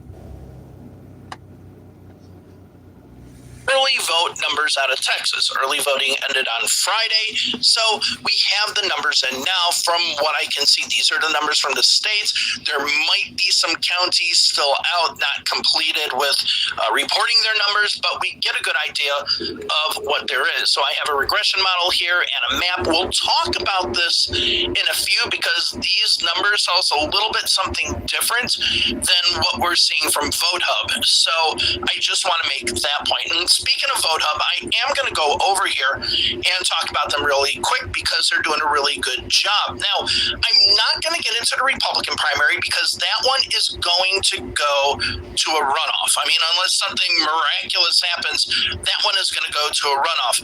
But the Democratic Party one might not. And I say might not because it's not a probability. We'll get into that in a second. But I just want to talk about what Vote Hub has here. So we're showing that over 1.5 million people in the Democratic primary have already cast their ballots. Now, remember, Texas is an open primary state. You go in there, you declare what ballot you want, and then they give you that ballot. You do not register by Democratic or Republican parties. Guys, the link isn't down below. The vote numbers have changed, but if you go and look at the numbers in Dallas County, in Tarrant County, and there's another county that is around Dallas. Those numbers in Dallas County and Tarrant County, according to Vote Hub, I think this is what Representative Crockett was using, is above 300%.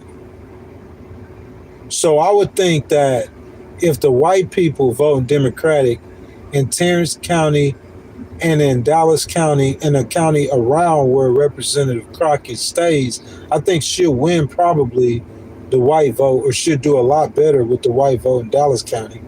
That's her county. It should do a lot vote with the Hispanic county. So not only does she need to get black voters across the state within her home county and within the city of Houston, that's where the population centers are. You know what I'm saying? They said the Houston Hispanic vote is up 30% in Houston. You might read into that like they're voting for Tellerico. I don't read into that like that. I think that vote is about a wash. He might beat her 55 to 45 in the Houston Hispanic vote. It's not going to be that big of a win. He's not going to beat her that bad in Houston. Where he's going to get her at is over there in Travis County. That's where he's from. But the voting is up in Travis County only 200 and some %, meaning they are less enthusiastic to vote about him in his hometown than they are to vote about her in her hometown. And her hometown in the surrounding counties are 2 times bigger than his hometown in the surrounding counties. So if you look at just the enthusiasm of the voting and where they're from, where she votes is twice as big as where he votes, but yet and still she has mobilized 300% from when they last voted in 2022 in the midterms. In Travis County, they're only 200 some %, and there's less people there.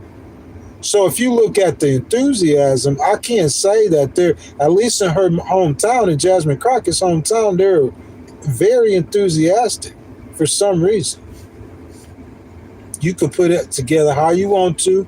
All that talking ain't gonna mean nothing. We might go live tonight, baby. Y'all hear me? Big Ghostwriter might go live tonight. It depends on how things go. You feel me? Because you know if Jasmine winning, baby, we gonna go live tonight, baby. You know what I'm saying? But hey, we gonna have to see. Tellerico is a formidable candidate. I've seen all different kinds of polls. I don't know. Who knows? Who knows which one is right? We're going to find out. That being said, man, WTF, I appreciate them channel memberships, y'all. We had 16 channel memberships. I mean, man, this is the most channel memberships we've added at one time, man, since like last year before we did the We the People. We're doing the Tax the Rich tour. So I hope that continues. I appreciate that very much, sir. You giving those people in the live stream an opportunity to purchase the channel memberships next month, and we could continue to grow the channel. I appreciate you showing up every day. Appreciate you participating, man. But I'm not WTF. I'm not sure if you are a Democrat or a Republican. I'm an independent. So there's nothing that I have against President Trump that I would say like I inherently hate him or something like that. I'm not a never Trumper. It's nothing like that. No kind of situation like that.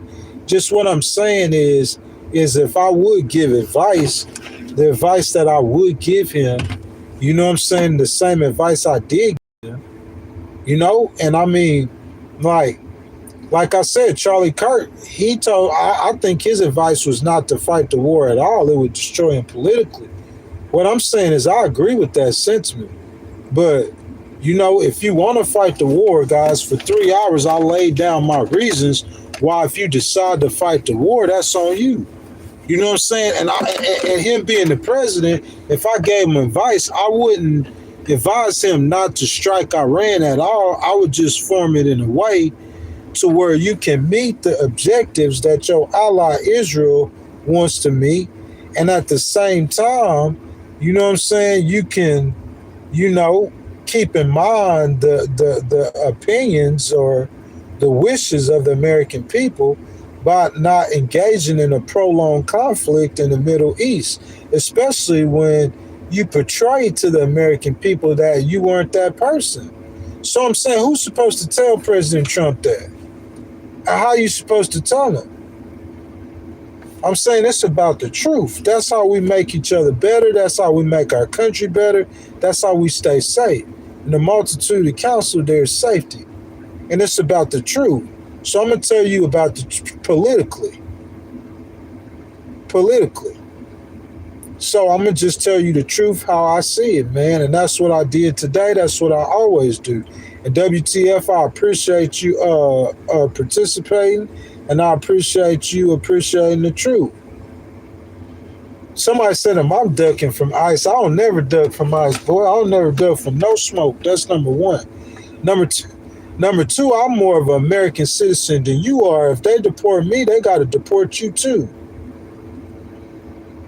I'm talking about my mama's mama. You talking about 5-generation American. What are we talking about? 6, 7, 8? I'm talking about as far back as I know of. My mama's. My mama's.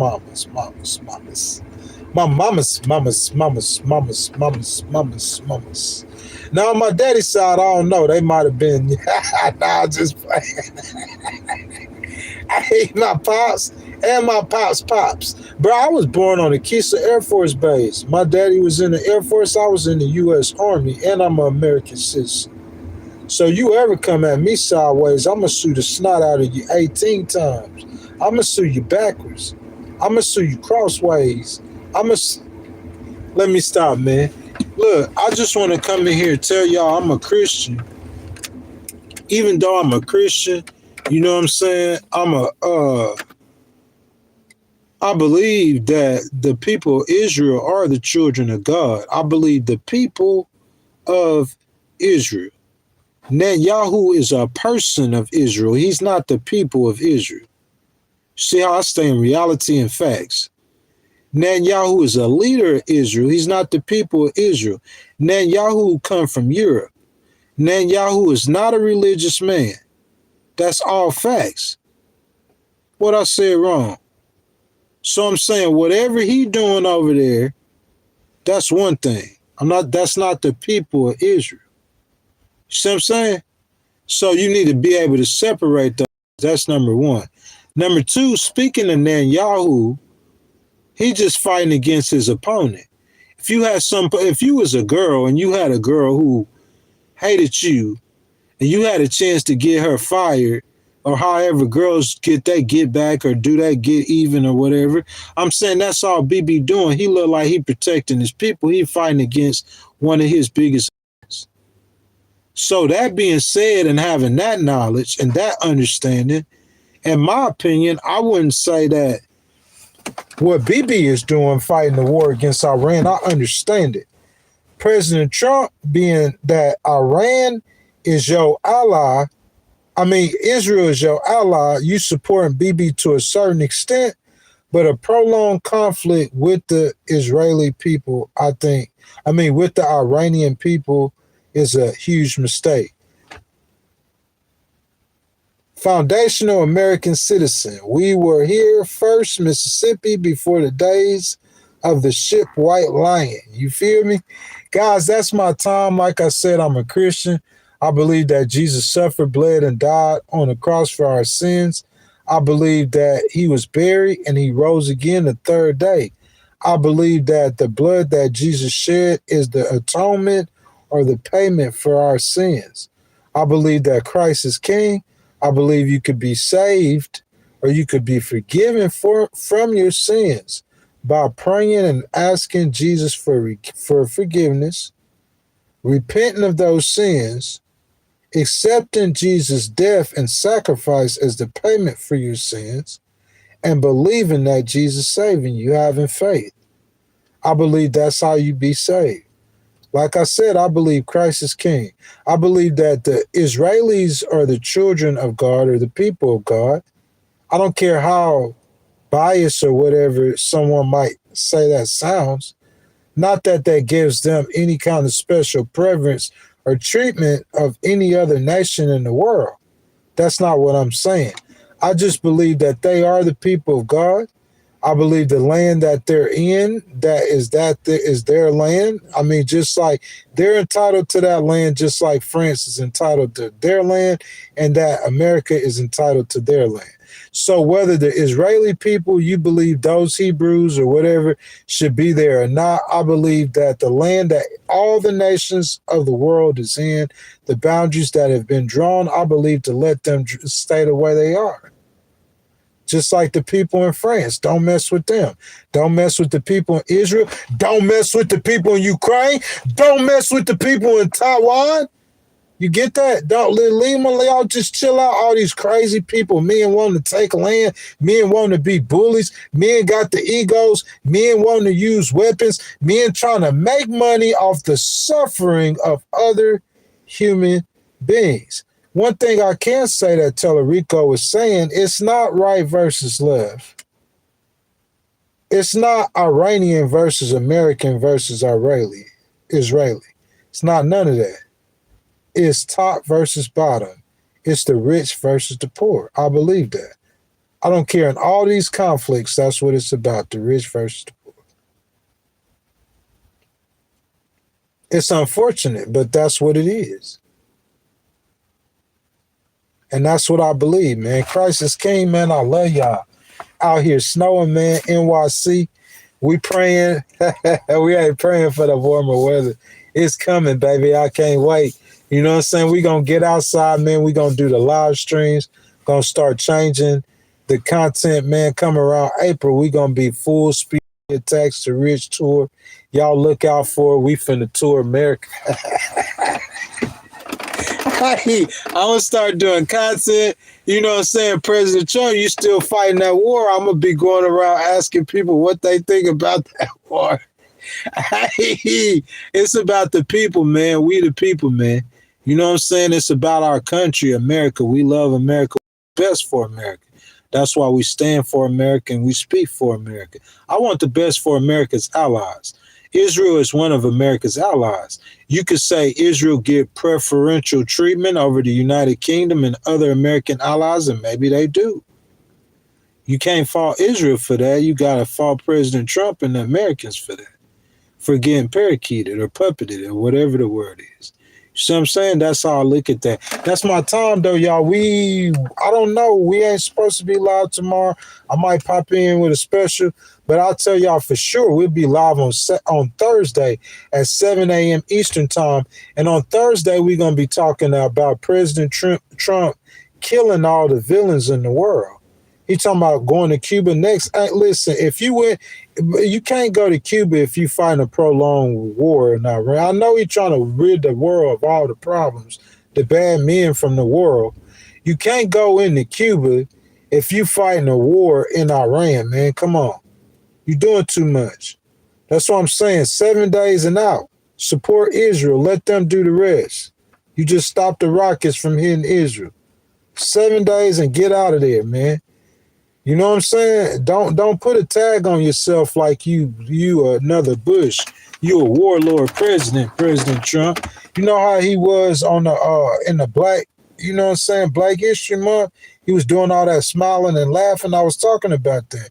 Y'all remember the Trump dance? Y'all remember the golden age? Y'all remember the dump truck and McDonald's? I'm saying let's get back to that. You can't be that Trump. You can't be the cool Trump. You can't be the first term Trump. I'm saying if you want to go to war with Iran, they're going to start looking at you like they looked at President Bush, man. I'm just being real. You got American blood on your hands now, man. So choose wisely, man. Do this for America. We love America. I love y'all, man. I'll see y'all on Thursday or maybe tomorrow. Who knows? God knows, man. Peace and love, y'all. Y'all be safe. And I'm out, and I'll see y'all then.